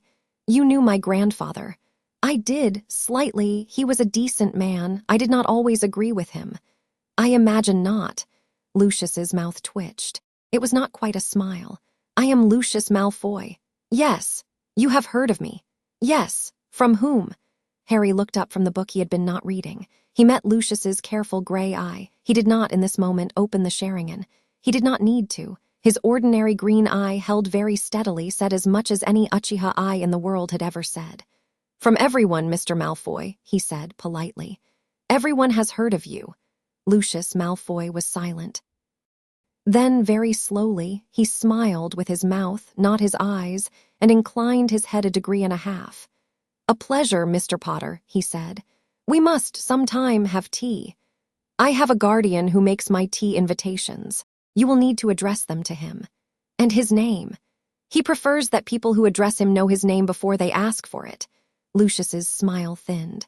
"A good game, Mr. Potter. I salute it. Until Hogwarts, then." "Until Hogwarts, Mr. Malfoy." Lucius turned. He beckoned Draco. Draco, at the door, looked back at Harry for a half-second, gave him the same small, unreadable nod, and followed his father out. The shop, with them gone, breathed more easily.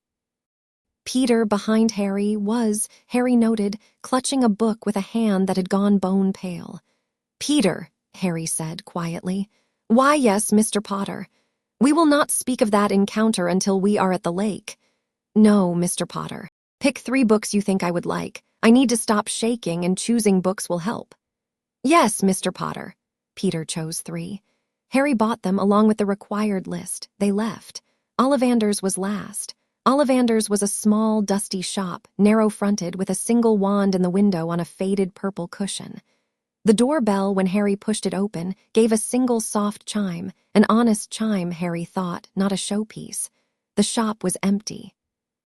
The shelves behind the counter went back, narrow and shadowed, as far as any shelves Harry had ever seen.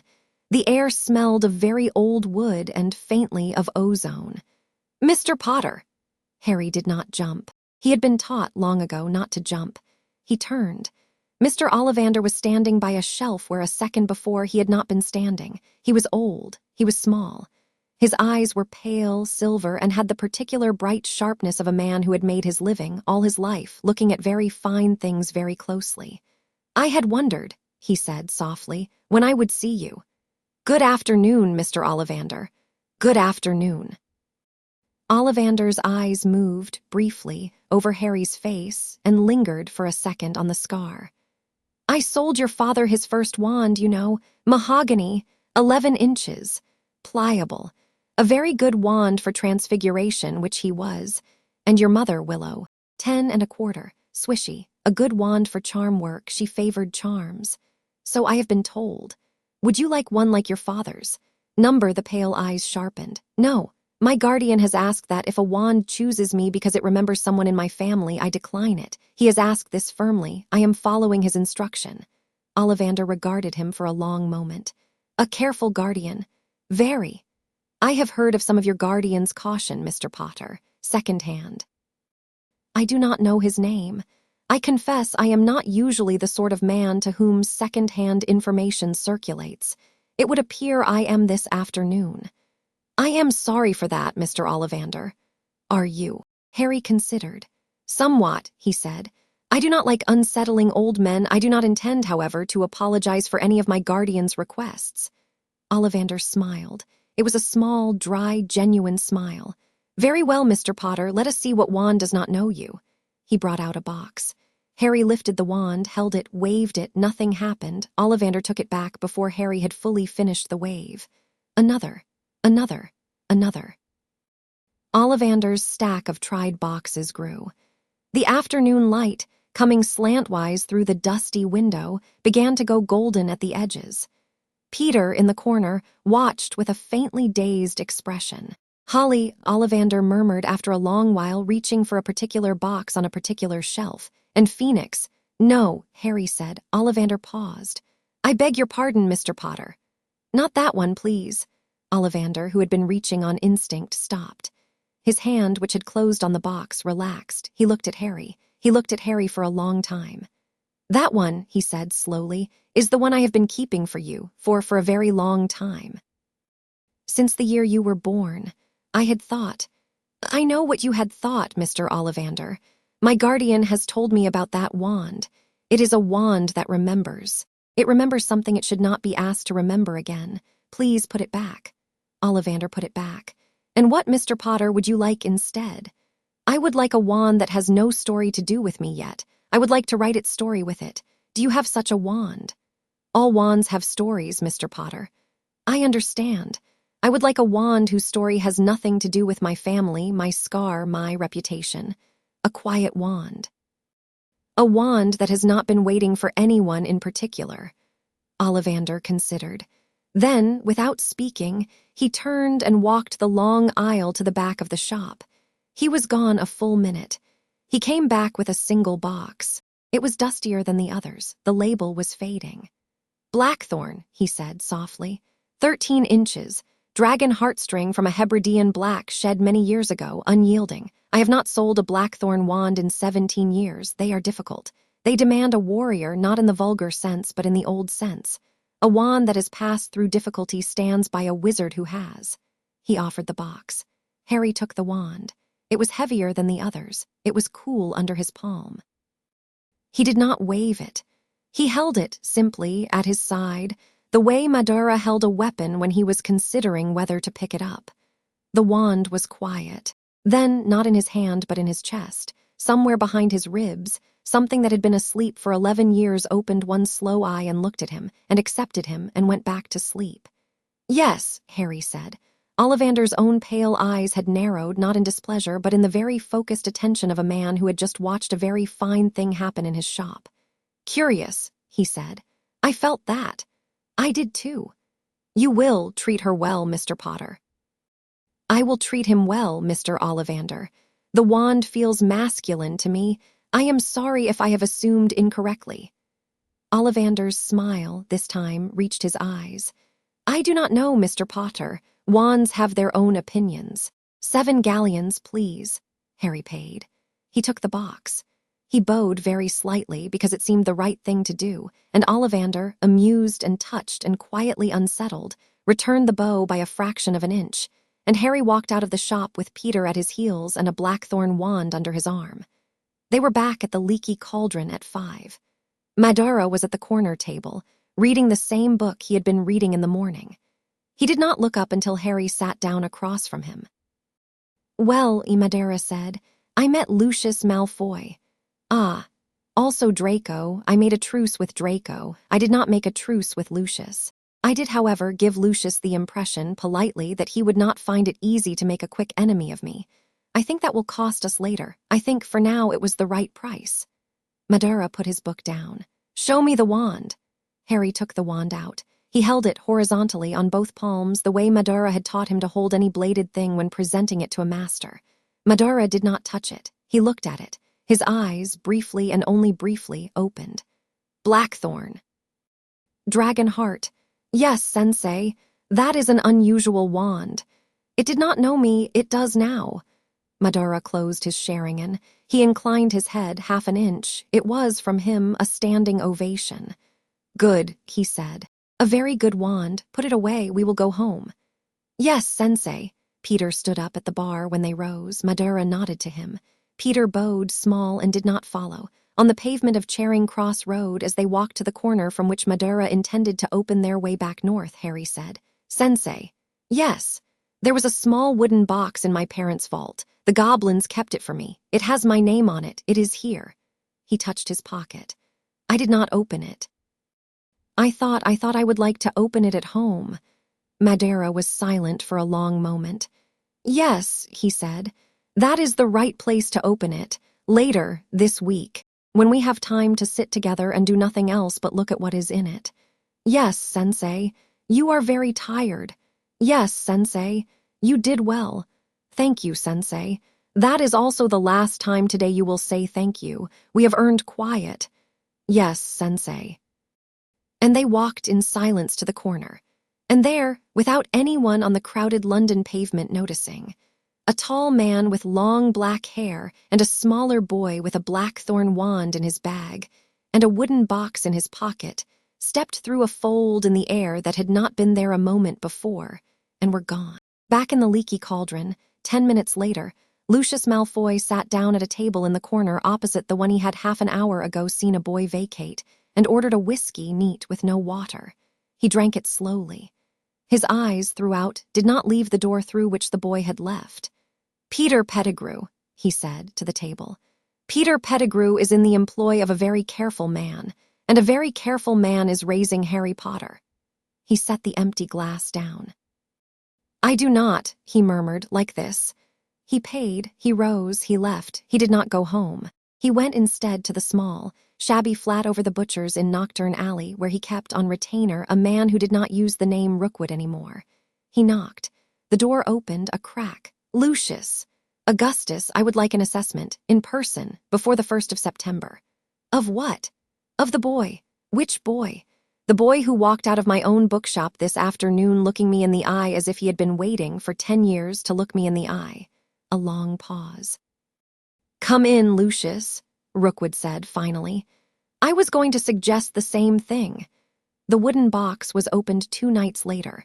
Madara had made, without saying so, a small ceremony of it. He had cleared the low table by the fire. He had set out a clean cloth. He had placed the lamps, one on each side, so that no shadow fell onto the table from above. He had made tea. He had sat down, cross-legged across from Harry with the box between them. Harry looked at the box. The box looked at Harry. The box had his name on the lid in a woman's round, bright hand, and below the name in the same hand, in slightly smaller letters, the words for when he is old enough to be told. Your mother's hand, Madara said softly. Yes, Sensei. Open it. Harry opened it.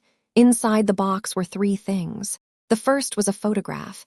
Not the school photograph, not the wedding photograph, not the Quidditch team. This one had been taken in the garden of the cottage at Godric's Hollow, in the summer before the October. James, in a rumpled shirt, was sitting on a step. Lily, in green, was sitting beside him. Harry, a fat, small 8-month-old, was on Lily's lap. James was making a face at Harry. Harry was laughing, an enormous wholehearted laugh, and reaching for James's nose with one small fat hand. Lily was laughing also at both of them. The photograph, as photographs in this world did, moved. Harry watched it for a long time. He watched it through one cycle, and through another, and through a third. His own eye, closed to the Sharingan for this, did not know how to do what it wanted to do. In the end it settled, as ordinary eyes do, on leaking a little water onto the cloth. Madara did not comment. He drank his tea. The second thing in the box was a folded letter. Harry unfolded it. It was in his mother's hand also. It was 3 pages long. He did not read it aloud. He read it silently, slowly, twice. When he had finished the second reading, he folded it again with great care and put it in the inside pocket of his shirt.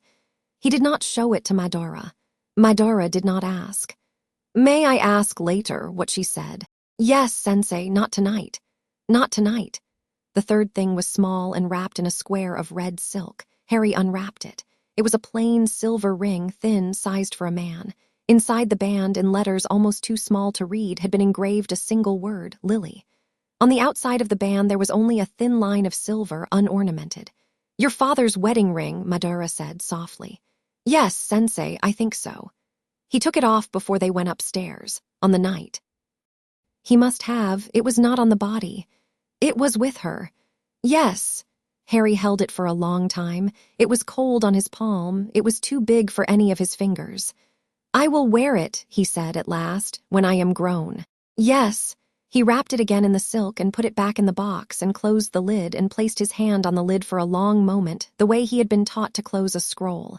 He looked up at his teacher. His eye was clear. "Sensei." "Yes. I am ready to go to Hogwarts." "I know." The last week went quickly, the way the week before a journey goes. Madara made Harry run the shore one last time. Madara made Harry throw shuriken, blindfolded, at 3 targets in a circle, and Harry hit 2 of them, which was one more than he had hit, blindfolded, the week before. Madara made Harry sit in a chair for 3 hours without moving because Madara had decided during the summer that 2 hours was no longer enough. On the last night, Madara wrote in his own hand on a small square of paper the words, "You will not be alone. I will be with you in the ways I can. If anything in the castle frightens you, write to me. I will come." He sealed the paper in an envelope. He gave it to Harry. "Do not open this unless you need to," he said. "It is not a letter.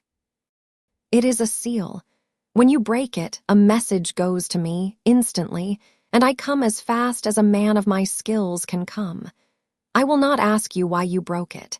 If you broke it, it was because you needed me. That is enough." Harry put the envelope in the inside pocket of his robes. "Yes, Sensei." And Harry, "Yes, Sensei. Do not use it for anything other than what it is for. Do not open it because you miss me. You will miss me. That is allowed. That is not what it is for."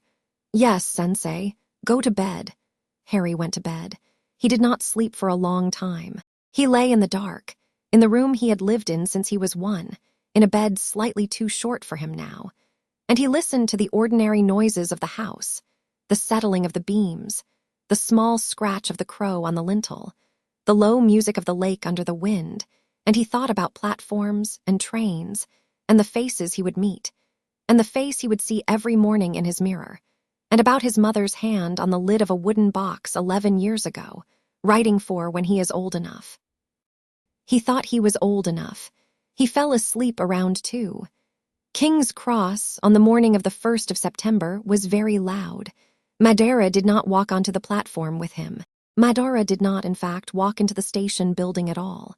He stopped at the taxi rank outside and turned Harry to face him and put both hands on Harry's shoulders and looked down at him for a long moment. "Harry, Sensei, you know the way through the barrier." "Yes, Sensei. You know the carriage etiquette." "Yes, Sensei. You know not to tell anyone your second name." "Yes, Sensei. You know the 3 words you can make without a wand that I have taught you." Yes, Sensei. You will write. Yes, Sensei. Every week. Yes, Sensei. If I do not hear for a single week, I will assume the worst. I will come to the castle. That will be unpleasant for everyone involved. Yes, Sensei. I am proud of you. Harry blinked once. Sensei. I do not say it often. I will not say it often. I am saying it now because it is true and because you are about to walk into a place where many people will tell you many things about yourself, and I want you to have in your pocket the one that matters most, which is that I am proud of you. Yes, Sensei. Go, Harry went. He did not look back. He had been taught long ago not to look back at the edge of a threshold, because looking back was a gift to the inside of the threshold and not to the outside. He walked into the station. He found the barrier between platforms 9 and 10. He walked through it. He came out on the other side, in the steam and clatter and color of platform 9 3/4, and stopped briefly to look at it.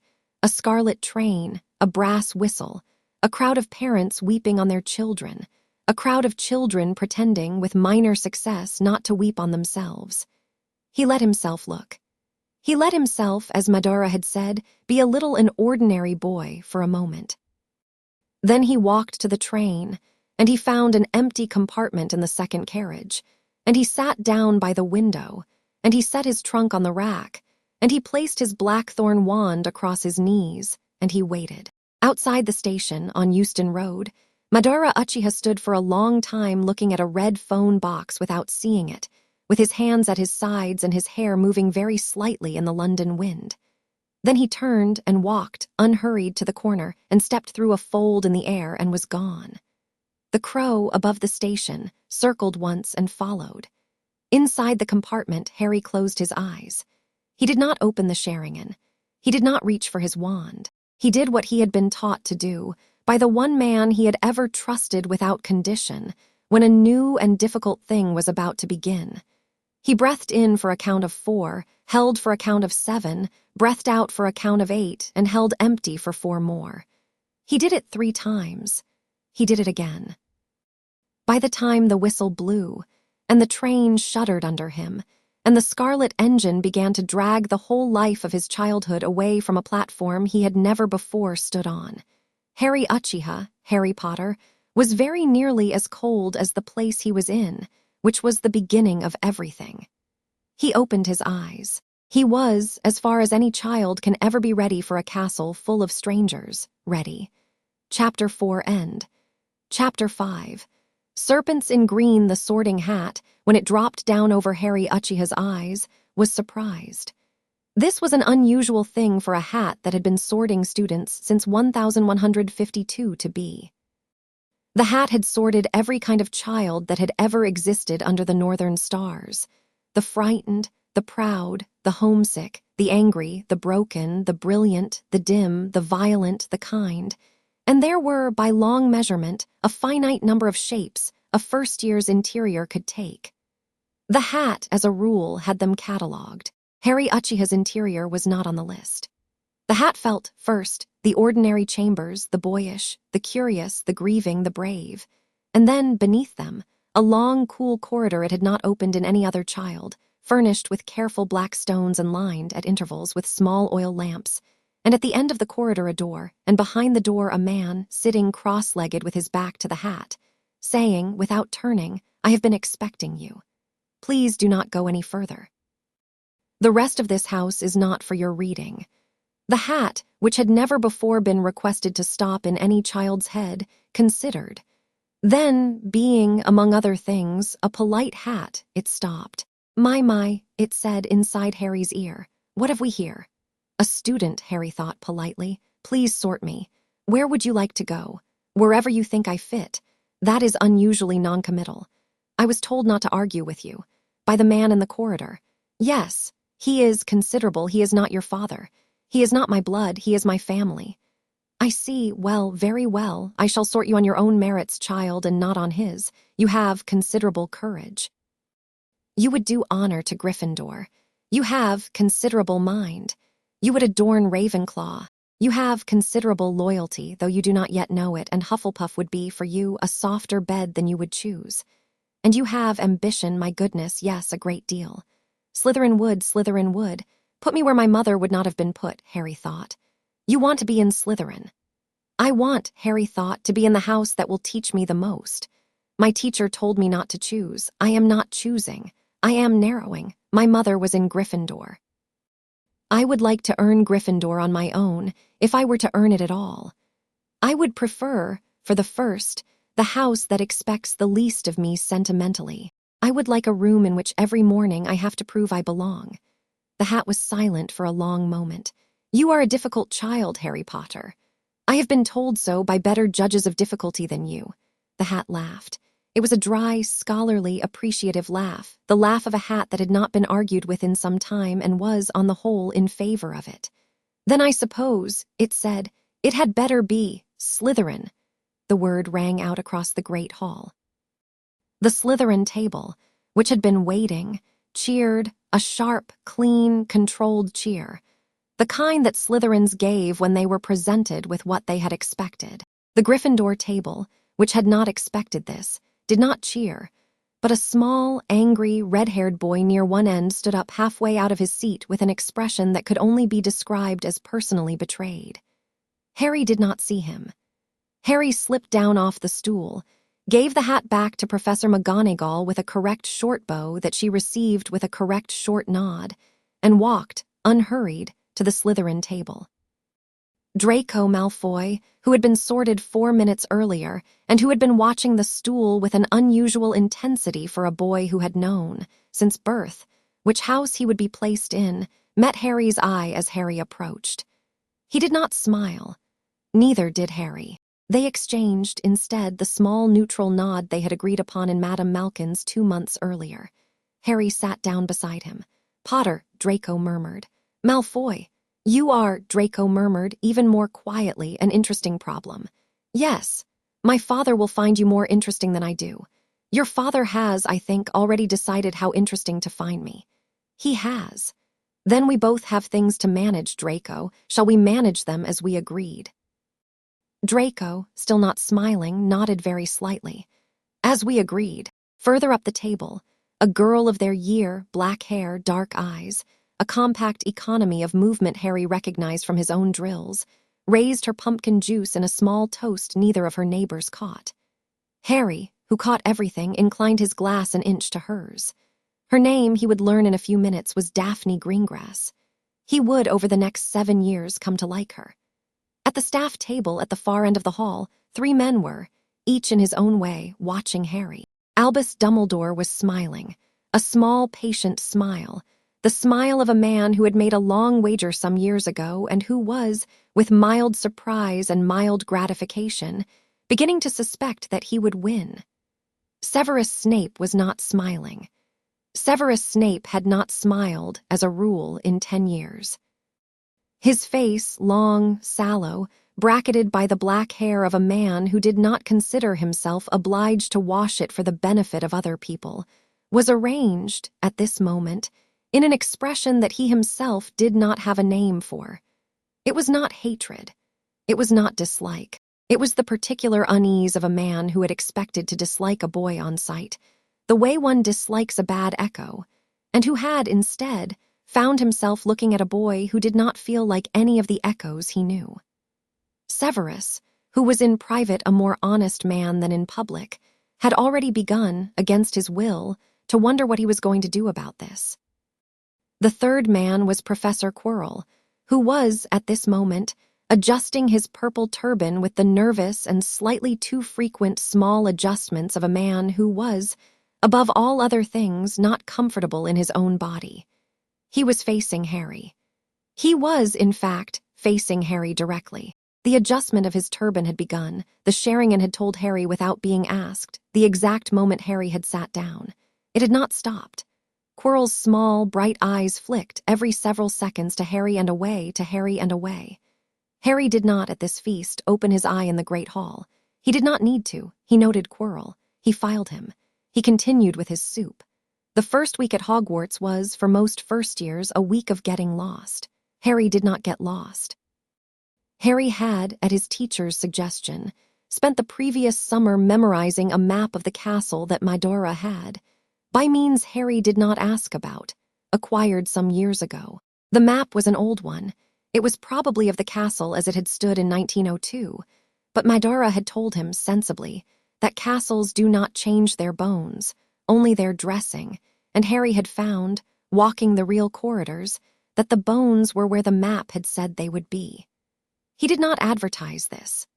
Getting visibly unlost in the first week at Hogwarts was a way of inviting attention Harry did not want to invite. He also did not raise his hand in class in the first week, though he frequently knew the answer. He did not, when Professor Flitwick, charmed and twinkling, asked who can tell me the origin of the hover charm, turn toward the shelf on which, he knew, stood the relevant book. He sat. He listened. He took notes.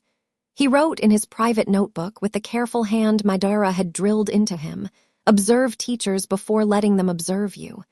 He did, however, correct one teacher once in the first week because the teacher had been wrong and the correction mattered. It was in defense against the dark arts. Professor Quirrell, stammering, foggy, diffident, had told the class, with his eyes fluttering somewhere above their heads, that the vampire sea could be repelled by Garlic as its sea, could be repelled by nothing else. Harry, at the back, put his hand up. "Why, yes, Mr. P.P. Potter. Sir, the paper you assigned us last night, the one by Bishop Marks, I read it over the summer. Bishop Marks says that garlic is effective only on Carpathian vampires. He says the vampires of Portugal are unaffected by garlic and are repelled instead by an extract of coriander. Is that not what the paper says, sir?" Quirrell had not, that Harry could tell, read the paper in some years. Quirrell blinked.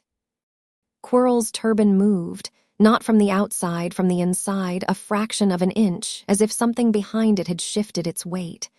"Why, yes, Mr. P. Potter, you are C-correct.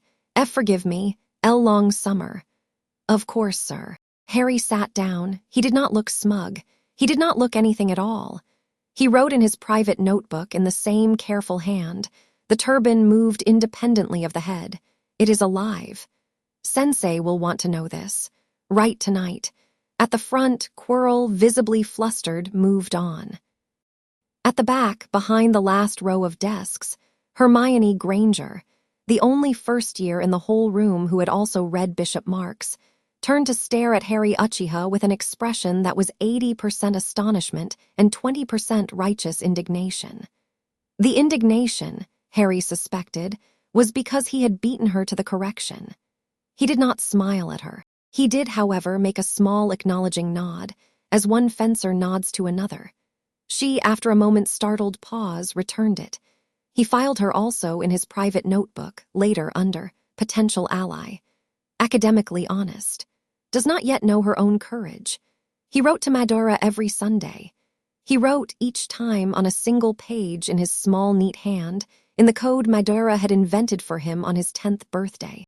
The code was plain Japanese, which Madara had been teaching him since he was 4, substituted, letter by letter, for English, which meant that to a wizard inspecting his correspondence the letters looked like sensible English sentences about potions homework, but to his teacher, who did not read the English at all, they said whatever Harry had actually wanted to say.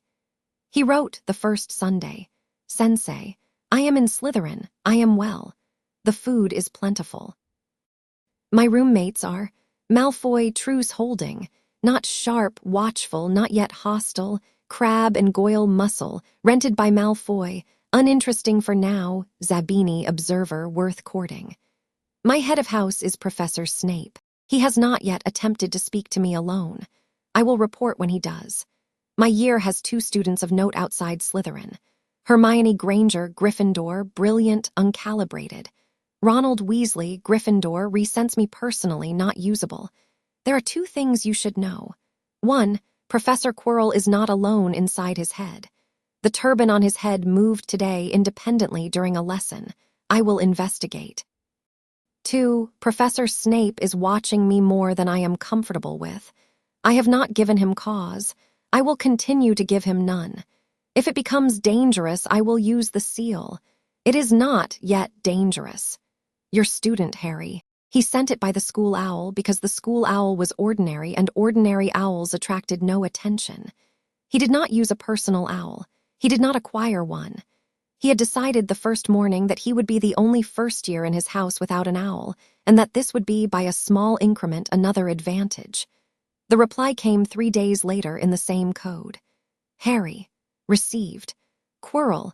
Investigate from a distance only. Do not open your eye at him. Do not enter any classroom alone with him after dark. If he attempts to touch you, flinch away. If he attempts to look at you for more than 4 seconds, laugh. Laughter confuses a possessor. Snape. Give him nothing. If he attempts legilimency, think very clearly of a lake. Do not think of me. Do not think of the house. Think of the surface of the lake at dawn with no thing on it at all. Your mind is yours. Guard it. Sensei. Harry read the reply twice, committed it to memory, and burned it in the dormitory grate. Draco Malfoy, across the room, watched him burn a piece of paper and did not comment. Draco had, within a week, begun not to comment on a great many things Harry did. The other notable encounter of Harry's first month was the troll. It was Halloween. He had, in the early evening, been sitting in the library reading about dragon handling, not for class, but because he had promised Madara he would read, each term, one subject Hogwarts did not teach, and this was that term's when he had become slowly, then suddenly, aware of Hermione Granger, 3 tables over, crying. Not loudly. She was a proud girl. She was crying into the sleeve of her robe the way a girl cries when she has locked the bathroom door on herself and wishes nobody had noticed. Harry did not like crying. Harry did not, on the whole, approve of interfering with other people's feelings. He was, however, aware that ignoring a child who was crying into her sleeve in a library was the behavior of a person Madara would not call on in any future hour of need. He closed the book. He went over.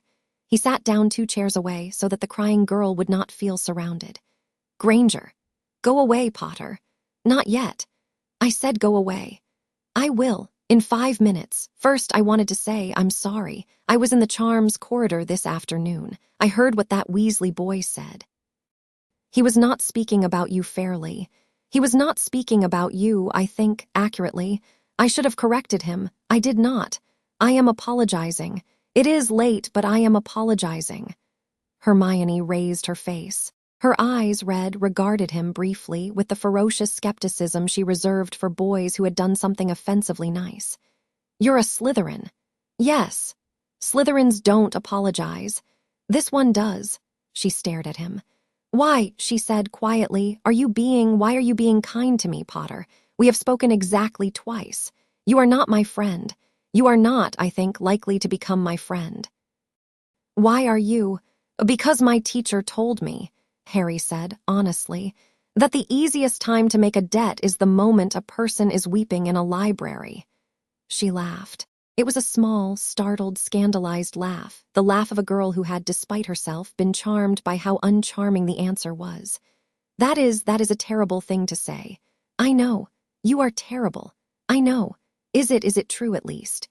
Yes, but I would have come over anyway. I like you, Granger. I do not know you yet. I think when I do, I will like you more. I am not good at this. I am practicing. She wiped her eyes. She looked at him hard. All right, Potter. All right. I'll think about whatever it is you think you are trying to do. Thank you. Don't say thank you, it's weird. Yes, she snorted. Then she stood up. Then, because she had stood up to leave, but she did not quite want to leave, because she had not cried in front of anyone since July, and crying in front of this boy, who was at least polite about it, had been, she realized, something of a relief. She stood there. She opened her mouth to say something more. She did not get the chance. The wall at the far end of the library exploded. Not the library wall itself, the far end of the corridor outside, which gave onto the library by an arched entrance. The noise was tremendous. Stones flew in. Dust rose. 2 librarians screamed. Hermione's hand, moving faster than Hermione's brain, clutched at Harry's sleeve. A troll was in the corridor. Harry did not, for this, need his teacher's instructions. He had been trained since he was 4 on the central and pragmatic question. When a very large threat arrives at the end of the room, what do you do? He knew the answer in his muscles. He did not hesitate. Get under the table, he said. What about under the table now? Hermione got under the table. Harry did not. Harry stood up. He drew his blackthorn wand. He opened, for the first time in the castle, the Sharingan. The troll, 12 feet tall, filled the arch. It had a club. It was confused. It was in pain. There was a bright red sore on its shoulder, the size of a plate from which blood was welling slowly. It had been, Harry understood at once, driven here. Someone had put a pain charm on the troll and pointed it at this library. Someone had wanted the troll to break the library. Someone had wanted, Harry suspected, a great deal of noise at a particular moment, a diversion. He did not have time to follow that thought through. The troll saw him. The troll was, as trolls were, slow. Its eyes took a second to focus. But when they focused on the movement, which was Harry stepping slowly sideways away from the table under which Hermione Granger was hiding. "Come on, then," Harry said very softly. The troll lifted the club. Harry did not try to fight the troll. He knew the limits of his own skill. He was still an 11-year-old with 1 month of formal spell practice. He was not yet, the killer of adult monsters. But he had, from his teacher, the skill of reading a body, and the troll's body told him, in its slow, deliberate way, exactly where it was about to step and exactly where the club was about to fall. He was 3 feet off the line of the swing before the swing had started. The club came down on a reading table and split it in half with a noise like a door slamming. The troll pulled the club back. The troll breathed heavily.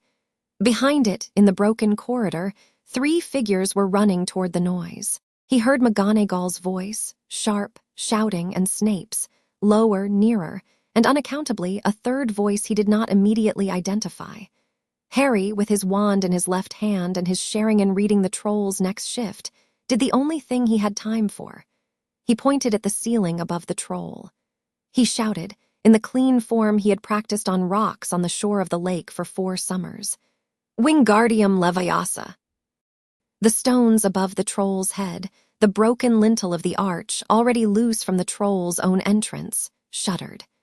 Harry poured, through his ordinary wand, his ordinary magic, doing one ordinary thing. He had not practiced what he did next with a wand. He had, however, practiced it without one. He took the second current he had, the one Madara had been teaching him since he was 10, the small, quiet, chakra-colored thread that ran parallel to his wizarding magic, like a second string on a lute, and he bent it alongside the first, and he pushed. The lintel came down. The troll, unaware that the ceiling was its business, took the whole of the lintel on the top of its head. It staggered. Its eyes crossed. It went down. Harry closed the Sharingan. He was shaking. He was very, very tired. He had used something it was too early to be using, and his teacher had told him, many times, about the price. He sat down with dignity next to the broken reading table. Hermione, from under the other one, whispered, "Potter!" "I am fine, Granger. Stay under there. The teachers are coming." The teachers were there. McGonagall and Snape came in first. Quirrell came in 2 seconds later, gasping and stammering.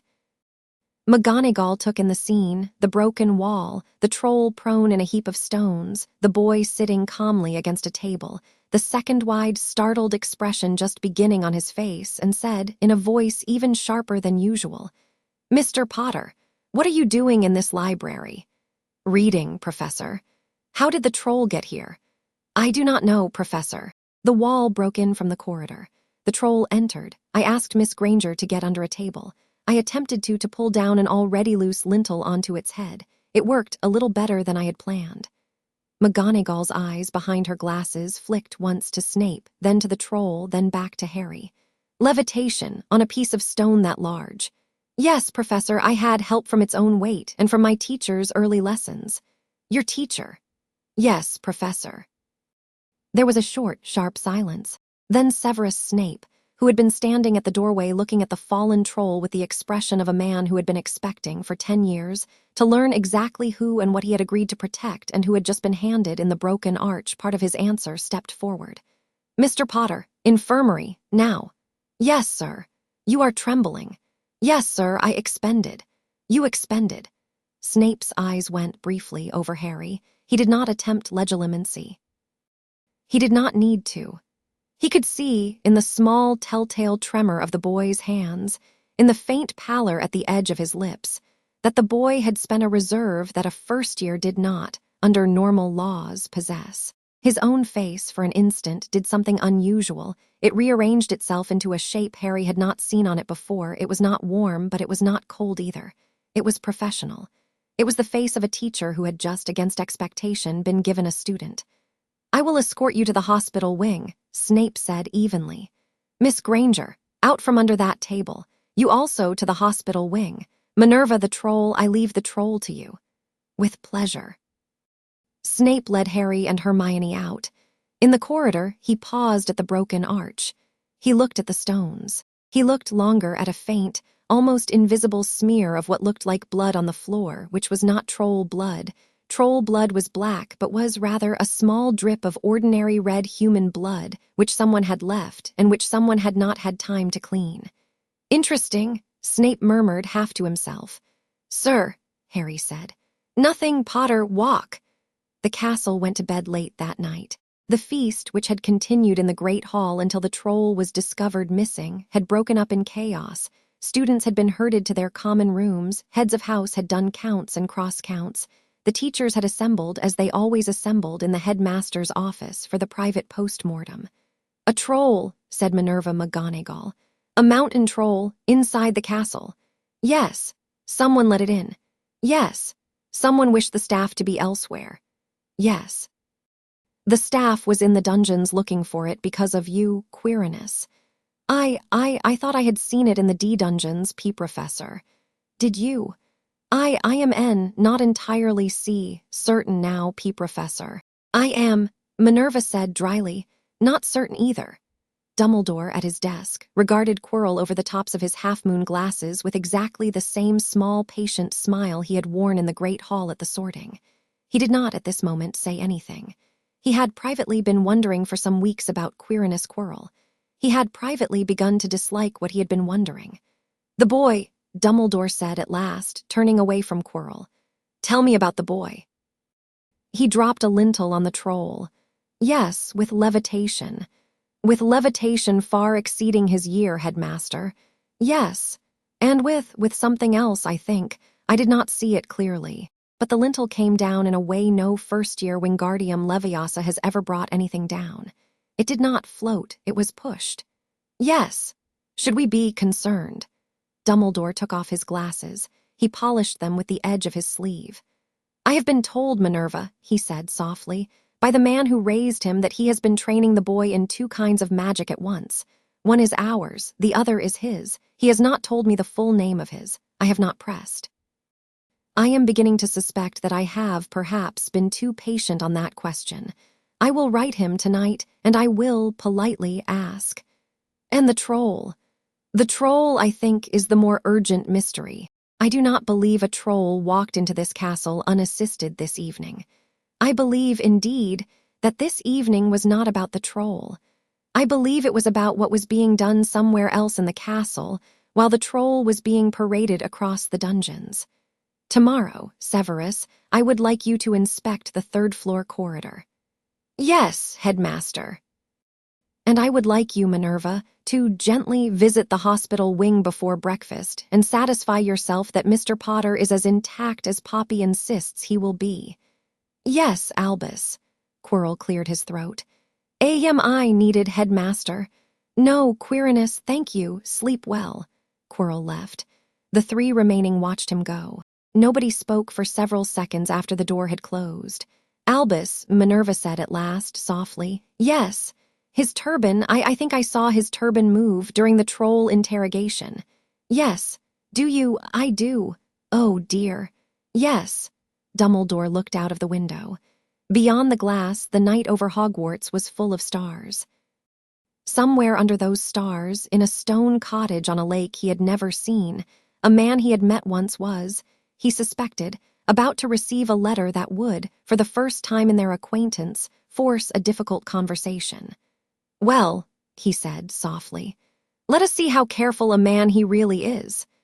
In the Slytherin first-year dormitory, Harry was already in bed. He had written his letter. It was short. "Sensei." There was a troll in the castle tonight. It was a diversion. I am fine. I used the second stream. I am tired. The turban moves. A teacher named Snape watched me closer than before and did not, I think, like what he saw or did not dislike it. I could not tell. I will be more careful. Your student, Harry, he had sealed it. He had given it to the school owl. He had lain down. He had turned on his side, away from the other beds. He had closed his eyes. He had done the breath. Under his pillow, in a small box, lay his father's silver ring and the folded letter in his mother's hand, and the sealed envelope his teacher had given him in a stone cottage above a black lake. He did not touch them. He did not need to. He knew they were there. He slept, in the end, well. Severus Snape sent for him on the following Tuesday after potions. Harry had been expecting it. Harry had, in the 4 days between the troll and the summons, already rehearsed for it in his head. The thing Madara had taught him when he was 8, the practice of running a conversation forward before it happened, until he had already said to himself in 3 different voices the first sentence he would use in each of its most likely opening. "Sit down, Potter." "Yes, sir." "Look at me." Harry, who had been looking at him, looked at him more definitely. Snape was at his desk. On the desk were a cauldron, a knife, 3 vials, and a small stack of first-year essays. Snape's eyes, at close distance, were blacker than they had seemed across the classroom, and they were a little harder. They were, however, Harry was not ashamed to admit this in his own mind, the eyes of a competent man, and Harry had been taught, since he was a child, to respect competent men even when he did not like them. "Your mother," Snape said, "was one of the most gifted students of her generation in this school. She was the finest potions student I ever had as a classmate. She could tell, by smell alone, at 16, the difference between Romanian and Hungarian mundu, which is a trick most potions masters do not master at 40. She had, additionally, a temper like bottled lightning. I do not know which of these you have inherited." "Neither, I think, sir. I cannot smell the difference. My temper is managed." "By whom?" "By training, sir." "Training. Yes, sir. Your teacher." "Yes, sir." Snape leaned back in his chair. He steepled his fingers. "I shall come to the point, Potter. I have over the last month been instructed by the headmaster politely but with his particular insistence to be, as he put it, civilly attentive to you. I am, as you have noticed, not a civil man. I will attempt, nonetheless, to be civil. I have asked you here because I would like you to understand, clearly, that I am not your enemy. I am also not your friend. I am the head of your house. I will do my duty by you. I will, if you put yourself in danger, pull you out of the danger. I will, if you put another student in danger, not forgive you for it. I will, if you lie to me, know at once because I am rather good at knowing. Do you understand me so far?" "Yes, sir." "Good. May I speak, sir?" "Briefly. Sir, I understand that you knew my mother. I understand also, and I say this carefully, because my teacher has told me to be careful when I say it, that there is a thing between your memory of her and my face, which you did not ask for and which you do not entirely welcome. I did not inherit my mother's gifts. I also did not inherit my father's manner, which I understand gave you grief at school. I am not them. I will be polite to you. I will work hard in your class. I will not take offense at ordinary sharpness. I will not, sir, tolerate injustice, either to myself or to my housemates. I say this as a student to his head of house, not as a boy to a teacher. I hope that is a distinction you will honor." Snape's face did an unusual thing. It did not, strictly, soften. It did, however, contract, in an expression of close attention Harry had previously seen only in chess masters at a difficult turn. "Who taught you to speak like that, Potter?" "My teacher, sir. And his name?" "I have been asked not to give it, sir." "By him?" "Yes, sir." Snape was silent for a long moment. "Potter." "Yes, sir. I shall speak frankly, for once in my life. I am not going to apologize to you for the last 30 seconds of your mother's existence. She was brave. I was not on certain occasions. Some of those occasions are ones you will, perhaps, learn about. I do not wish you to learn about them from me. I wish you to learn about them from the headmaster in his time. What I will say to you instead is this. I am prepared to teach you for 7 years, and I am prepared, if you give me no cause to do otherwise, to teach you well. Are you prepared in exchange to learn? Yes, sir. Good, then we have an understanding. Yes, sir. Go, Harry stood up. He had reached the door before Snape spoke again. Potter, Harry turned. Yes, sir. Whatever you did to the troll, it was not Wingardium Leviosa alone. A short silence. No, sir. I will not ask today what it was. Thank you, sir.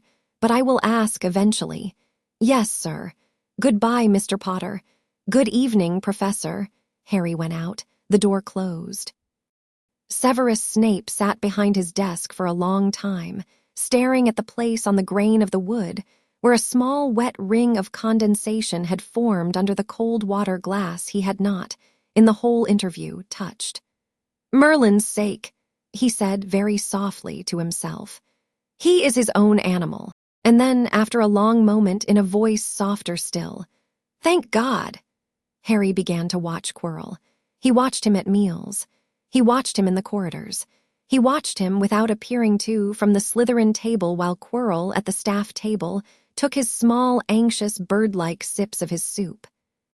He watched him from the stairs, at the end of defense lessons, as Quirrell, alone in his classroom, sat for a long time in his chair before rising to walk, with his lurching, bent-shouldered walk, down to his rooms.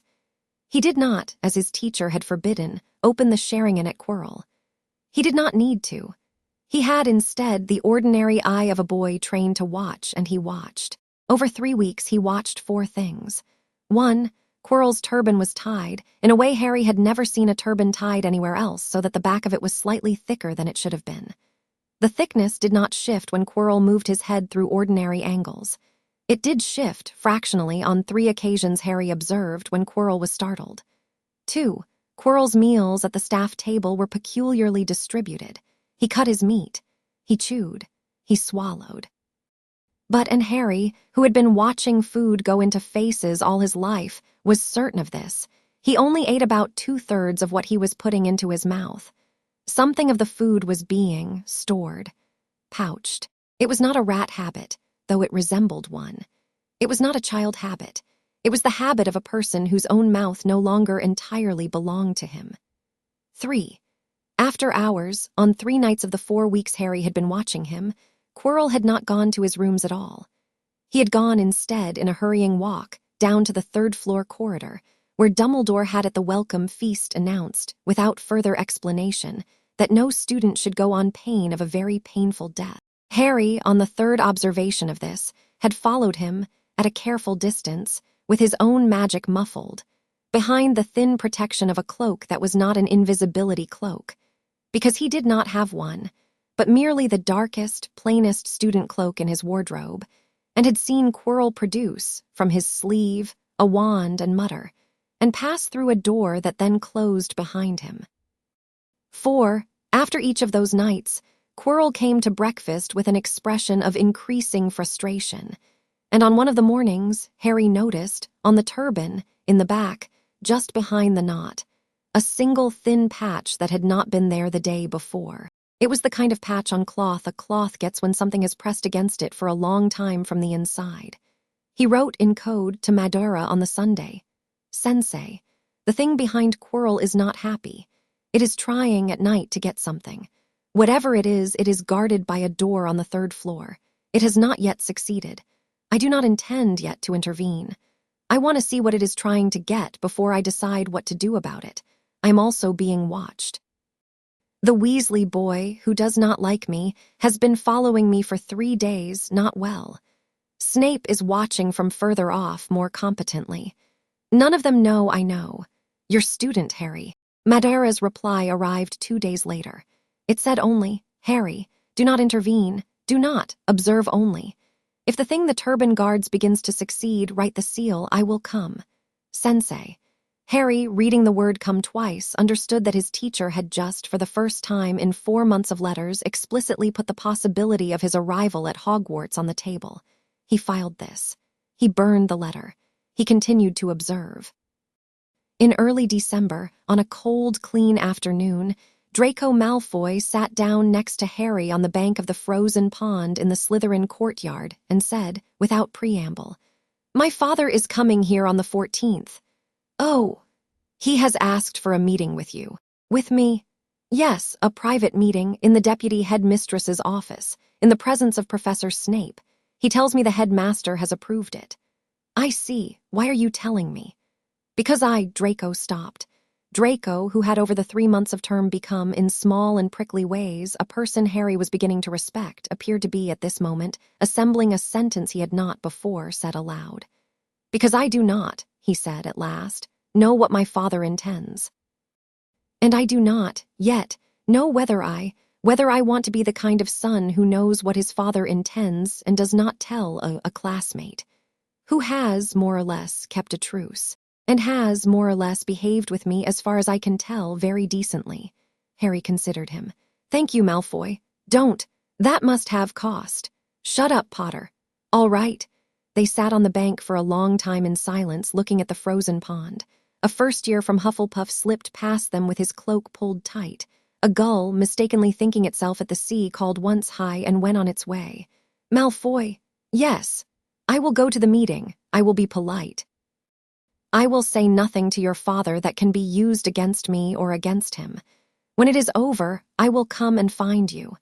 I will tell you, truthfully, what he said to me. I will not tell you what I said to him, because what I said to him is my own business, and because if you ever have to say, honestly, that you do not know, it is better to not know. Can you live with that?" Draco thought about it. "Yes," he said after a while. "That is fair. Good. You are a strange person, Potter. So I keep being told." Lucius Malfoy came on the 14th. Harry met him as arranged in McGonagall's office, with Snape standing in the corner like a thin black post. Dumbledore was not present. Harry had not expected him to be. Dumbledore had, Harry suspected, decided this was an affair in which his presence would only make the conversation harder to read. Lucius did not waste time. He sat across from Harry, not behind McGonagall's desk. He was, in some ways, punctilious and spoke. "Mr. Potter, I shall be direct. I have, as you know, certain historical connections to certain recent British political movements. You are, for reasons beyond either of our control, a figure of some importance to those movements, whether you and I like it or not. I am here to ask you, plainly, at the beginning of your education, where you intend to stand." Harry considered. "I do not know yet, Mr. Malfoy. Come now. I am being honest. I am 11. I have been at this school for 3 months. I do not yet know what I think about the politics of your recent war. I have heard over those months 3 or 4 versions of those politics from 3 or 4 different kinds of people. I have not yet spoken to anyone who was himself on your side. I have not decided anything." Lucius's eyes narrowed. "You are not, I think, a boy who decides anything lightly." "No, sir." "Or quickly." "No, sir." "Your guardian?" "Yes, sir." "Has opinions." "My guardian, sir, has told me, explicitly, at length, that he will not give me his opinion about British politics.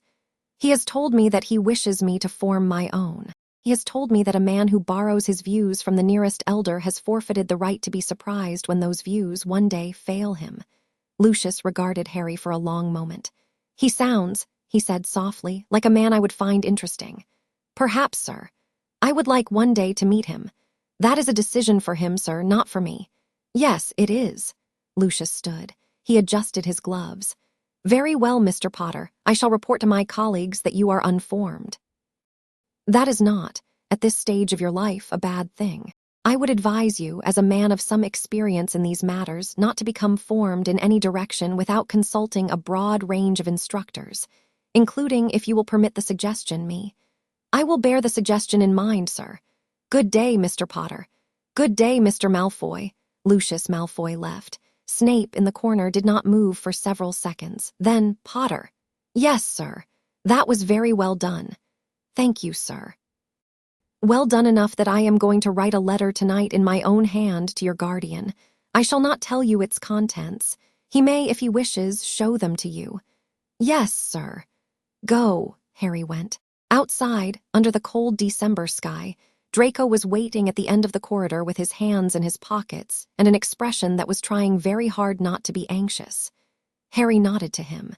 They walked together in silence all the way back to the common room and did not need to say anything more.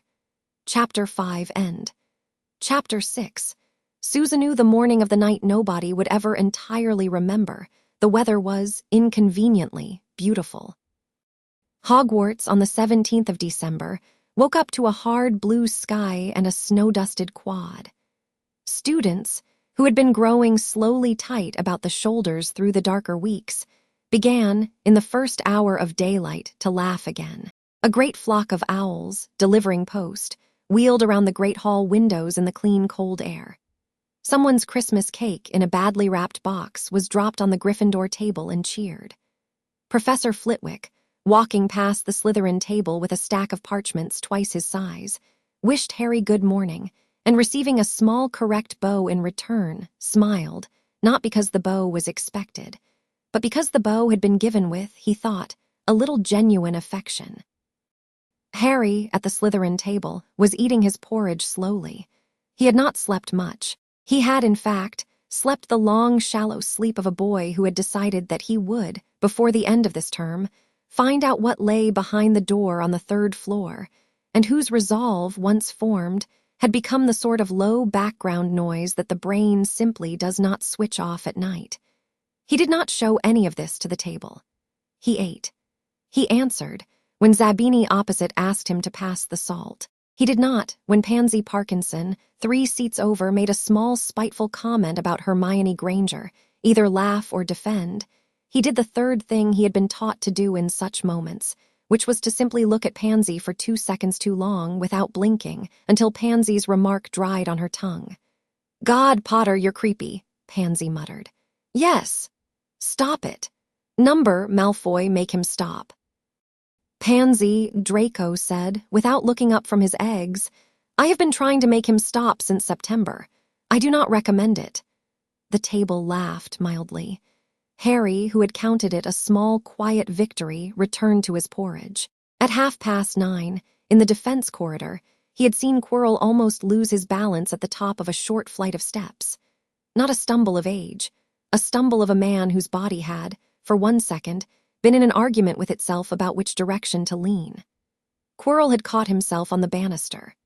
Quirrell had, in that brief moment, reached, with his right hand, behind his own head, to the base of the turban, and pressed, with the pained care of a man pressing at a wound. Harry had not let himself be seen watching.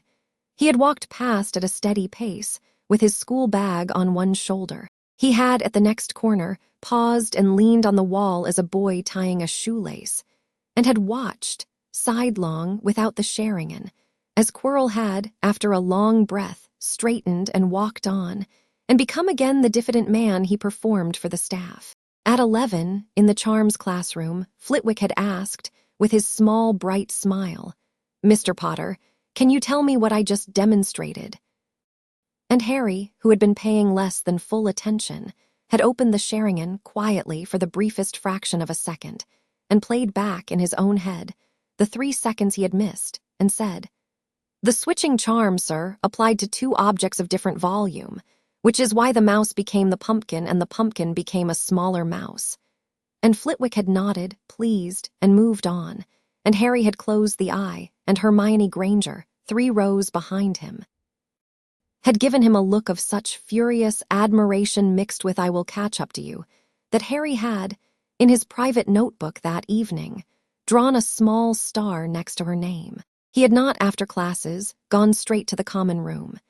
He had instead walked the East Cloister twice with his hands in his pockets, and had thought about his teacher, and about his mother's letter in the inside pocket of his robes, and about a sentence she had written halfway down the 2nd page in her round, bright hand.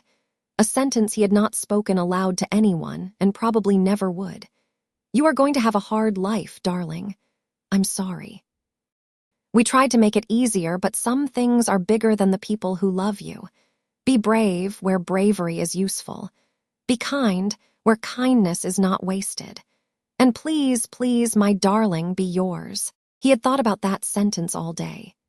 It was, he suspected, why he had come out of the common room later at 9:15, when Draco had said what Draco had said, and had gone up the stairs, and had walked through the rain light of the corridor to a door that stood ajar, because Lily Potter, who had never gotten to know him, had left him, across 10 years of death, a clear instruction, and the instruction was not to be careful. The instruction was to be his.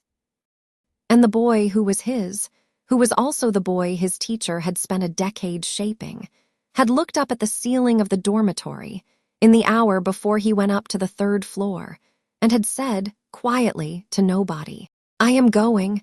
I am sorry, Sensei, if I am wrong." The answer had not, of course, come. The answer had come in the event in person. The night the thing behind Quirrell's turban finally broke into the vault it had been trying for months to break into, it was raining in Scotland. Not the rain of a story, not the black cinematic downpour that fits the ending of an evil thing, but the mundane, working rain of a northern December, steady, quiet, indifferent, slanting against the stones of Hogwarts at a careful angle. The gutters ran. The windows fogged. The lake, under the rain, had gone a flat silver gray, like a plate laid out for a meal that was not going to arrive. Harry knew the vault was about to break because the seal on Quirrell's turban, which had been only a faint irregularity a month before, was now a visible dark patch the size of a fingernail. He knew because Quirrell, at dinner, had not eaten at all. He knew because, at 9 o'clock, from the common room window that looked out onto the lake, he had seen Quirrell's lurching shape, unaccompanied, cross the lawn in the rain and go in through the side door of the castle, by which the 3rd floor corridor could be most quietly reached. He knew, also, because Draco Malfoy had sat down next to him at the common room fire at 9:15 and had said, without preamble and without looking at him, "Father wrote me today. He said there will be an incident at the castle tonight. He said I am to stay in bed. He said if I were a Potter he might worry for me. He said because I am a Malfoy I need not worry at all." Harry did not move. "Draco." "Yes. Are you telling me this because your father wishes you to?" "Number, are you sure?" "Yes. He did not tell me to tell you. He told me to stay in bed. I am telling you because I should like my father to be wrong about me on this one day. Just this one. I can go back to being his son tomorrow." Harry looked at him. "Thank you, Malfoy. Shut up, Potter. Go to bed. I intend to—" Draco went to bed. He did not look back. Harry sat for another 2 minutes by the fire, long enough not to cause comment among the other Slytherins still awake, and then, calmly, got up and went to his dormitory, and from his trunk retrieved 3 things. His blackthorn wand, the plain black cloak he had purchased at Madame Malkin's and that was, by now, worn into his shoulders, and from the small box under his pillow, his teacher's sealed envelope. He looked at the envelope for a long moment.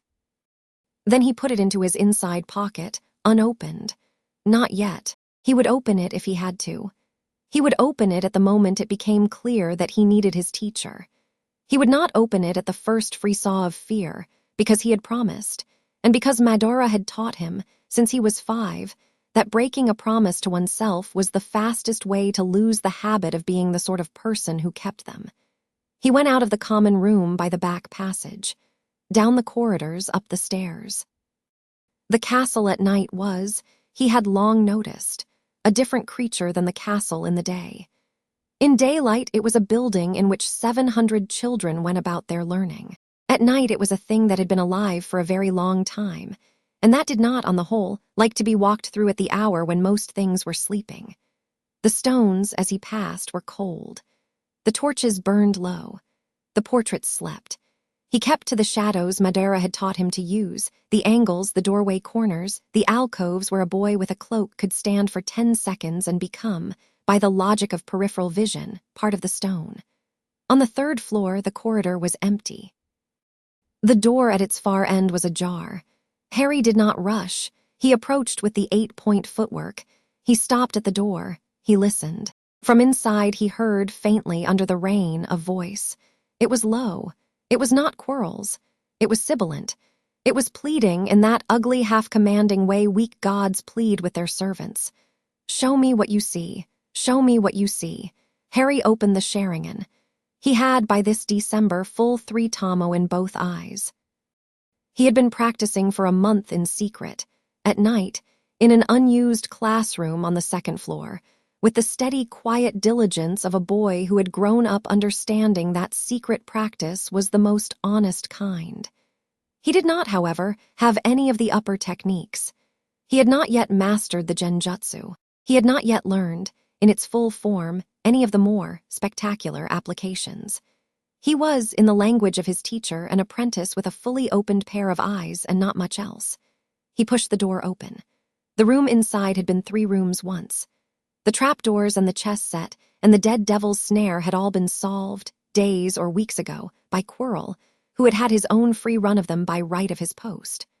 All those earlier chambers stood empty now, half-broken, doors splintered. The last room, the one at the end, had one thing in it. A tall, narrow mirror standing upright on a simple carved base, and a man in purple robes whose back was to Harry, and whose turban had been unwrapped and lay on the floor in a heap of dark cloth, and whose head, Harry's Sharingan, calmly and without flinching, recorded it. Quirinus Quirrell's head had a second face on the back of it. The second face was thin, hairless, bone-white, with 2 red slits for nostrils and eyes like small burning coins. Its mouth was open. It was speaking. It was, even now, still speaking, even as Quirrell bent over the mirror and breathed fog onto its glass. "Who's there?" The second face snapped, a beat before Quirrell noticed. Quirrell whirled. "P.P. Potter. Professor. W what are you? You are N, not S supposed to be. I know. Leave," hissed the second face in its dry, terrible voice. "Boy, leave now. This is not for your eyes. Leave and I will not hurt you." "I do not believe you, sir." "Step forward, Potter." Harry did not step forward. He did, however, enter the room apace so that his back was not against the open door. He kept his wand at his side. "Who are you?" he said. "You know who I am." "Tell me anyway. I would like to hear you say it." The second face's little red eyes fixed on him, and for the first time Harry felt, from something in the room, an echo of what Madara had, years before, warned him about, a faint, cold pressure behind the skin of his own forehead, at the place where the lightning scar sat. It was the pressure of something that had once belonged to this man, and that now, almost against its will, recognized its host. Harry felt the pressure. He felt, under the pressure, the careful, steady countering pressure of Madara's seal, set into the scar when he was 1 year old, and strengthened every year since. The seal was not breaking. It was merely being asked the question. "I am," said the second face softly, "Lord Voldemort." "Yes," said Harry, "I thought so. You are very composed, child. Thank you, you should not be. I know I am told often." Voldemort's little red eyes narrowed. "Look into the mirror, boy." "I had rather not." "Look into the mirror." "Why?" "Because I wish to see what you see." "Then it is a very good reason not to." A silence. "Show me what you see," Voldemort hissed again to Quirrell's back. "Show me what you see."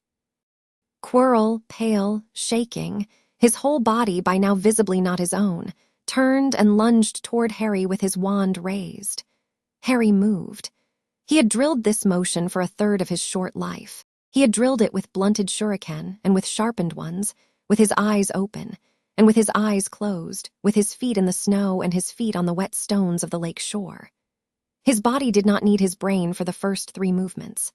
It did the half-diagonal step to the left. It brought the wand up. It turned its left shoulder toward Quirrell to narrow the target. And then, because the blackthorn wand had already been warmed in his palm to precisely the temperature of his own blood, it spoke. "Pratigo." The shield charm was not, by the standards of its form, a first year's. Harry had been practicing it, like the levitation, in private. The silver dome of it met Quirrell's stunner in the air between them and deflected it, not to the ceiling, not to the floor, but back along the line it had come from, by the careful geometry Madara had taught him when he was 9, and the stunner caught Quirrell in the left shoulder and spun him half around, and he fell. "Quirrell!" hissed Voldemort. "Up! Up!" Quirrell, staggering, got up. Voldemort's face, now that Quirrell was half-turned, was looking directly at Harry across the room. Its little red eyes fixed on his, and into Harry's mind, uninvited, in the ugliest form of the magic Harry had ever encountered, pushed a question, in a voice that was not a voice but was a pressure behind the bone of his temple. "Who are you really, Harry Potter?" Harry, without hesitation, showed him a lake. He did not think about his teacher. He did not think about the house. He did not think about the shelf with the photographs. He thought about a lake at dawn with nothing on it at all, and when Voldemort's intrusion pushed, testing against the surface of the lake, Harry made, beneath the surface, a second surface, and made, beneath that, a third, and Voldemort, who had been expecting a child's mind to be one unguarded room, found himself instead in a series of empty rooms that did not want him. "What? My mind," Harry said aloud, "is a poor house for an old ghost." Voldemort's eyes blazed. "Kill him," he said. "Kill him, Quirrell, now." Quirrell raised his wand. Harry raised his. They fired at the same time. 2 first-class simple killing curses and defenses. A children's book of a combat at the level of its words. And at the level of its reality, something much older and more terrible. Because Quirrell's body, at the moment he fired, lit up, from the neck down, with the bright blue traceries of the thing behind his head. And Harry's, at the moment he blocked, lit up on the side of his left eye with the steady red of the Sharingan. The spells met in the air. They did not cancel. Quirrell's spell, the Avada Kedavra, green, cold, ugly, the spell that had killed Harry's mother, met in the air between them, not a counter-charm, because no counter-charm existed, but something else. A thin, fine thread of chakra that Harry had drawn, without thinking, from the place between his ribs where his teacher had taught him to keep it in reserve, and had wrapped around the point of his wand, and had whipped into a shape in front of him that was not any shape Madara had ever taught him. It was Madara's shape, not his teacher's full Susanoo, not the great ribcage of silver violet that had protected the cottage on the lake on the night Harry had been brought to it. Nothing so tremendous, but a thin, clean, stubborn wall of chakra, shaped in this instant by a son's memory of his father's techniques, under the hands of a frightened boy who was, at the same time, not frightened at all, shaped, in fact, into the outline of a single open palm, 5-fingered, raised against the green light. The green light hit the palm. The palm held. The green light cracked and scattered and was gone. Harry, white to the lips, held the palm in the air for another 2 seconds, which was 2 seconds longer than he could have sustained it even yesterday, and then let it drop. He felt, in the moment of its dropping, a small dry pop behind his left eye. He tasted blood. He did not wipe his mouth. He had no time. Quirrell's body screamed. It did not scream in Quirrell's voice. It screamed in Voldemort's. The second face on the back of Quirrell's head pulled itself forward, and Quirrell bent and fell, and Voldemort's bright red eyes came up and fixed on Harry with the full, unshielded hatred of a thing that had been denied for 10 years by a single household, and that had just in one night been denied again. "You," he said. "Me," Harry agreed. "Who is he?" Voldemort hissed. "Who is the man who has raised you?" "A friend, sir. Tell me his name." "I will not. I will find him." "You will not." "I will find him, and I will." "You will do nothing," said a voice from the doorway. "Not tonight." And Harry, whose left eye was streaming, turned his head half an inch and saw what he had known without quite admitting to himself that he had known it. He would see. Madara Uchiha was standing in the doorway. He had not been summoned. Harry had not opened the seal. Harry's hand, in fact, was still in his pocket, touching the unopened envelope. Madara had come, somehow on his own, by the long, silent thread he had run between his house and his ward years ago, when Harry had been too small to know he had been wound round with it. And he stood, now, in the doorway of a small stone room in a Scottish castle in which he had never been, with his long black hair loose on his shoulders, and his coat buttoned to the throat, and his eyes the color of cold iron. Both eyes. 3 Tomo in each. "Tom Riddle," he said, conversationally, as he stepped across the threshold. "Who are you?" "I am the man who has raised this boy. My name is Madara Uchiha. You do not know it. You would not have heard it. It is not your fault. It is your, how did he say, my very old story and a different one about to begin." He walked without hurrying to stand at Harry's shoulder. He did not look at Harry. He did not touch him. His hand, however, moved once and rested on the top of Harry's head for the exact length of a breath, and then withdrew. "Harry." "Yes, Sensei. You did very well." "Thank you, Sensei. Step back 2 paces, behind me." I wish to have a short conversation with this man, and I wish you to be clear of its consequences." "Yes, Sensei." Harry stepped back 2 paces. He did not take his wand out of the guard position. He knew from many drills that a student behind his teacher was also, in that instant, the teacher's second blade. Voldemort, Quirrell's body still twitching on the floor, his terrible face still unwilling to detach itself from its rotting host, glared at Madara with the peculiar, undaunted hatred of a being that had been, for too long, in the habit of winning. "You are not a wizard," he hissed. What are you?" "I am a man, Tom. You would not understand the rest." "I will not, on this meeting, explain. I will destroy you. You will not tonight, not for many more nights. Eventually, perhaps, though I doubt it, you will manage to make an attempt. When you make the attempt, I will be ready. I have been ready, Tom, since before you were born. I will not bore you now with how many centuries it has taken me to become ready for this particular evening." Madara raised his right hand. He did not draw a weapon. He did not need one. He opened his fingers slowly. In the air around them, faint at first and then denser, the outline of a ribcage began to appear, silver-violet, translucent, immense. It was not yet the Susanoo in its full armored form. It was the basic, first summoned, skeletal version. It was more than enough. It extended out through the walls of the room, through the floor up into the ceiling, and the stones of Hogwarts, which had seen many things in their long life, made as it passed through them a small, unaccustomed sound of respectful protest. Voldemort recoiled. "You," he whispered. What are— "Leave the body, Tom. You will not take the boy tonight. You will not take me. You have not, I think, yet even begun to understand how badly you have been outplayed. Leave the body. Go and hide in whatever forest you hide in. Grow into the next shape you grow into. I will not chase you. I am tired. Harry is tired. Neither of us wishes to do more violence tonight than we have already done. Leave. Go." Voldemort, howling, tore himself out of Quirrell's head. It was not a pretty departure. It was the departure of a thing that had been rooted, hastily, cheaply, in a living man, and that ripped up its roots as it left because it had no better way. Quirrell's body collapsed, finally, with the last of him poured out of it. The second face peeled off the back of his skull like a wet mask. The vague smoke of what had been Voldemort rose, streaming, and against its will, pressed by the immense silver palm Madara had, almost idly, raised at the ceiling, went upward, through the stones, through the rain, and out into the night, a thin black smudge riding the wind toward the forest beyond. The Susanoo faded back into Madara's fingers. The room was very quiet. Harry behind him had not fallen. He was bleeding very faintly from the nose. He was unsteady, but he was on his feet. "Sensei." "Yes, Harry. Is he dead? Will he come back?" "Yes, in time, but not tonight. Possibly not this year. Possibly not for some years. We have disrupted him." "Yes, Sensei." "Come here." Harry, on legs that were just beginning to remember that legs were supposed to be stiff after battle, came forward. Madara did not even now embrace him. Such embraces were not in their house the currency. He put his hand again on the top of Harry's head. This time, however, the hand stayed. "You used the second stream." "Yes, Sensei." "Without permission." "Yes, Sensei, I am sorry."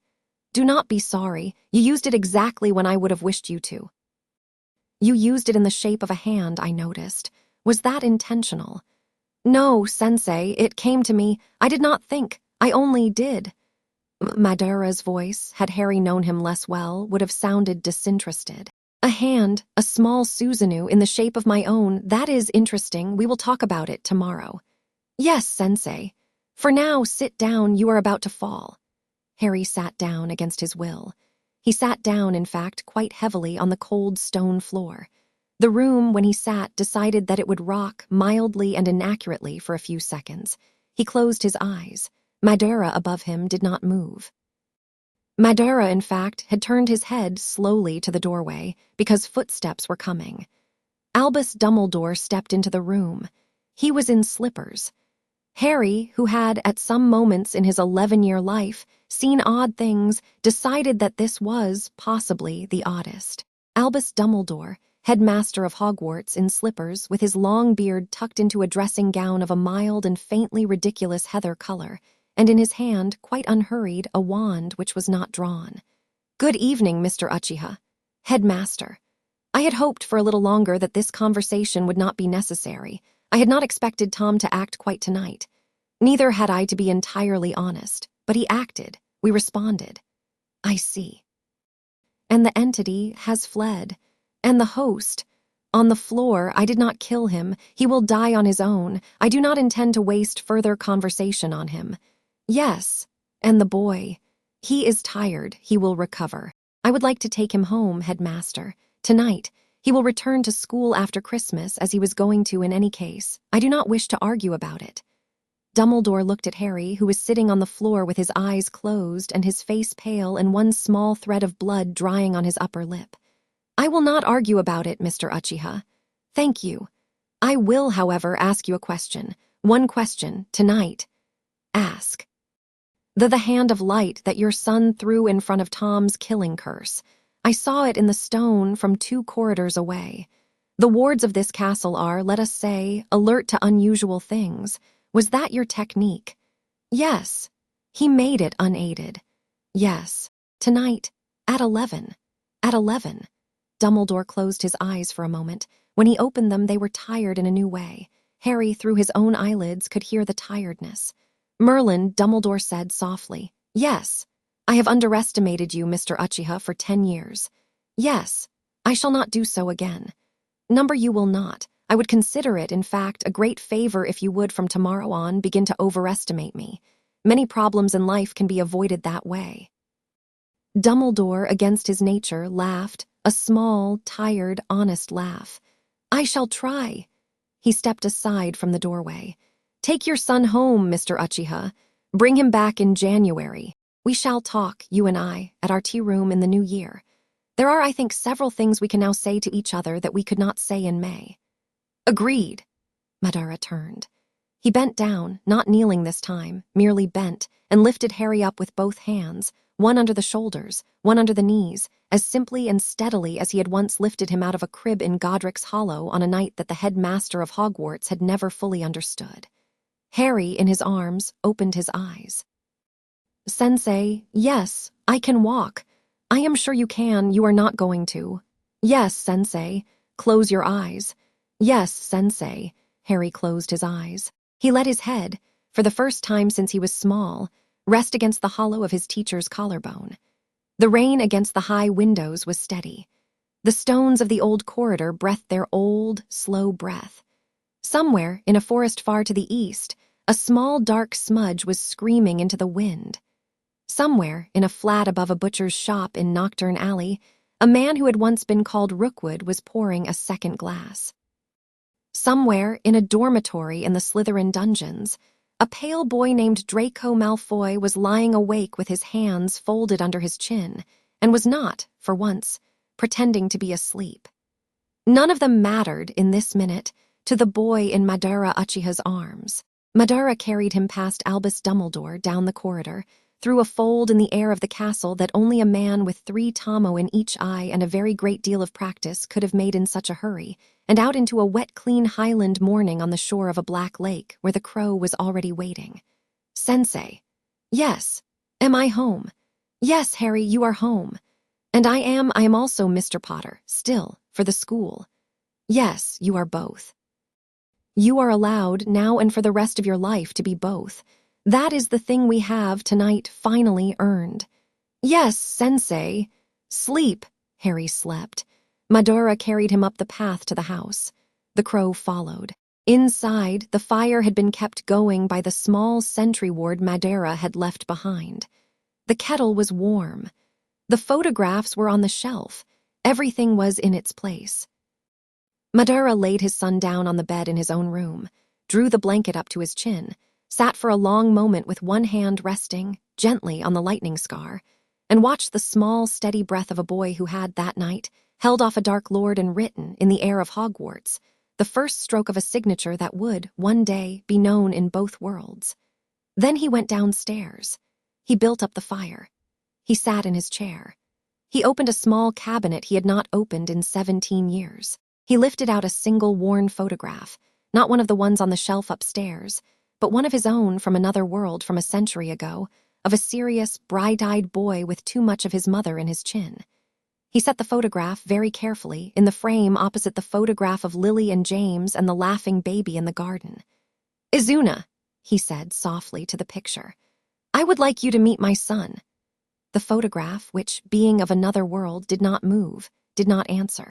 But Madara Uchiha, who had been a great many things in a great many lives, and who had rarely, in any of them, been a man for sitting quietly by firesides, sat quietly by the fireside and drank his tea and watched the rain on the window, and was, for the first time in 100 years, at peace.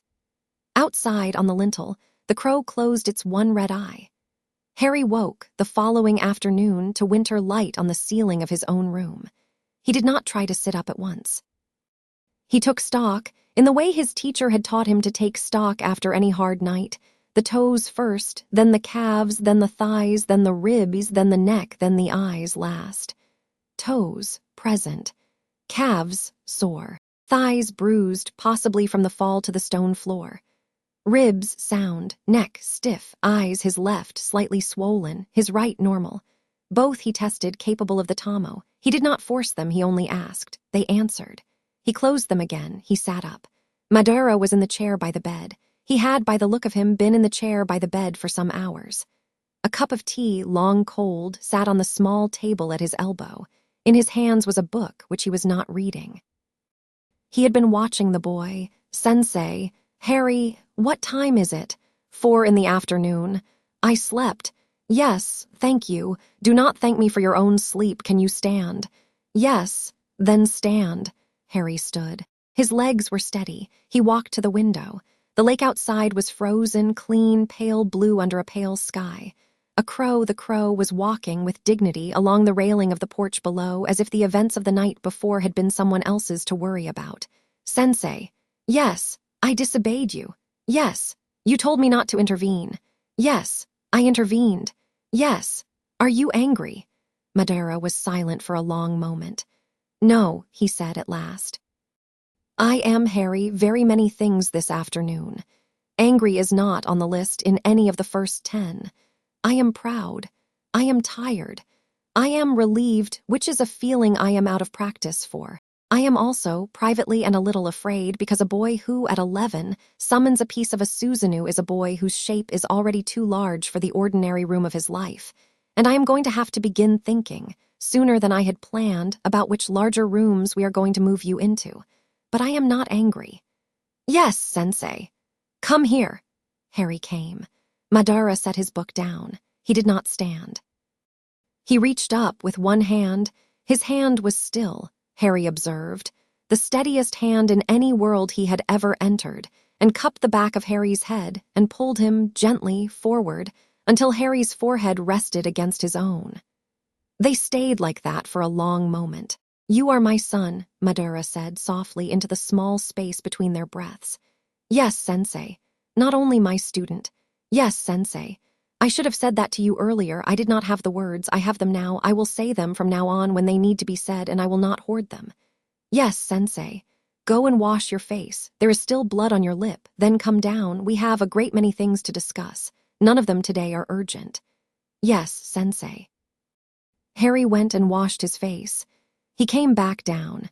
Madara had, in the time it took him, set out 2 bowls of rice, a small plate of pickles, and a pot of fresh tea. They ate in silence for a while. The crow on the lintel ate a small strip of fish Madara had set out for it. After a while, Harry said, "Sensei." "Yes. May I ask a question about the picture?" Madara, without turning, smiled, a very slight smile, the first smile, in fact, that Harry had ever unambiguously seen on his teacher's face. "Yes," he said. "You may ask. Who was he?" "His name was Izuna. He was my younger brother. He died a long time ago, in a war that no longer exists, in a country that is not on any of your maps. He was 11 when he first took up a kunai. He was 15 when he first used the Sharingan in a battle. He was 20 when he died. I was not the brother he deserved. I was not there when he needed me most. I have been carrying him in a particular compartment of my chest for a very long time. I am sorry, Sensei. Do not be sorry. It is not yours to be sorry for. May I kiss the picture, the way I kiss my parents?" Madara did not answer for a moment. His eyes, Harry saw, were briefly unreadable, not the unreadability of indifference, the unreadability of a man whose face had been asked to do something for which he had not ever quite prepared it. "Yes," he said. "You may." Harry walked to the mantel. He touched one finger to his lips. He touched the finger gently to the glass of the small photograph of the bright-eyed boy. "Good evening, Uncle Azuna," he said quietly. "It is nice to meet you. I am sorry I am late. I promised to be, at the ages you were not allowed to be, the boy I think you would have wanted to become." Behind him, his teacher did not move. But when Harry sat down again at the low table and picked up his bowl, he noticed, and did not comment upon, that the steadiest hand in any world he had ever entered was, for perhaps the length of a breath, not entirely steady. Far to the south, in an office at the top of a tower, Albus Dumbledore was writing a letter by the light of a single lamp. He had been writing it, and crumpling it, and starting over for 3 hours. He had not, until tonight, written a letter to any person in his life he had not known well. He had not in 50 years had occasion to. Tonight, he sat in his slippers still, and tried, in his cramped, careful handwriting, to find the words for a note that would go to a man he had met once for tea in Edinburgh, and once in a stone corridor in his own castle.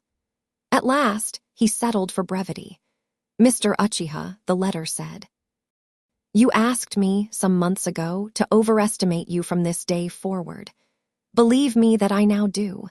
You also requested that I tolerate a certain degree of silence on your part. I will continue to do so. I will ask for one new concession, if I may. When the boy is older, when you judge him old enough, I would like him to be told by you the whole of what I know, which I intend to have written down for his use and left for him in a safe place, to be opened on the day his teacher tells him he is ready. I will write it this winter. I will send you a copy of the sealed document before the next term begins. It is my earnest wish that when he reads it, he do so beside you. Thank you, Mr. Uchiha, for what you did last night. I did not know, in fact, that I had been waiting for a friend. Yours, A.P.W.B. Dumbledore." He sealed the letter. He sent it with Fawkes, who, the Phoenix noted, in the particular way Phoenixes could, did not seem, on this errand, to be afraid.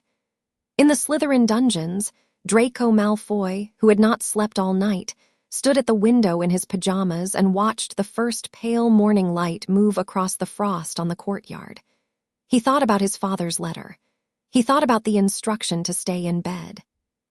He thought about the fact that he had, in fact, stayed in bed just, and about the fact that a boy he had, at 11, decided was interesting had, in some way he did not yet understand, gone up to the 3rd floor while Draco had lain in the dark.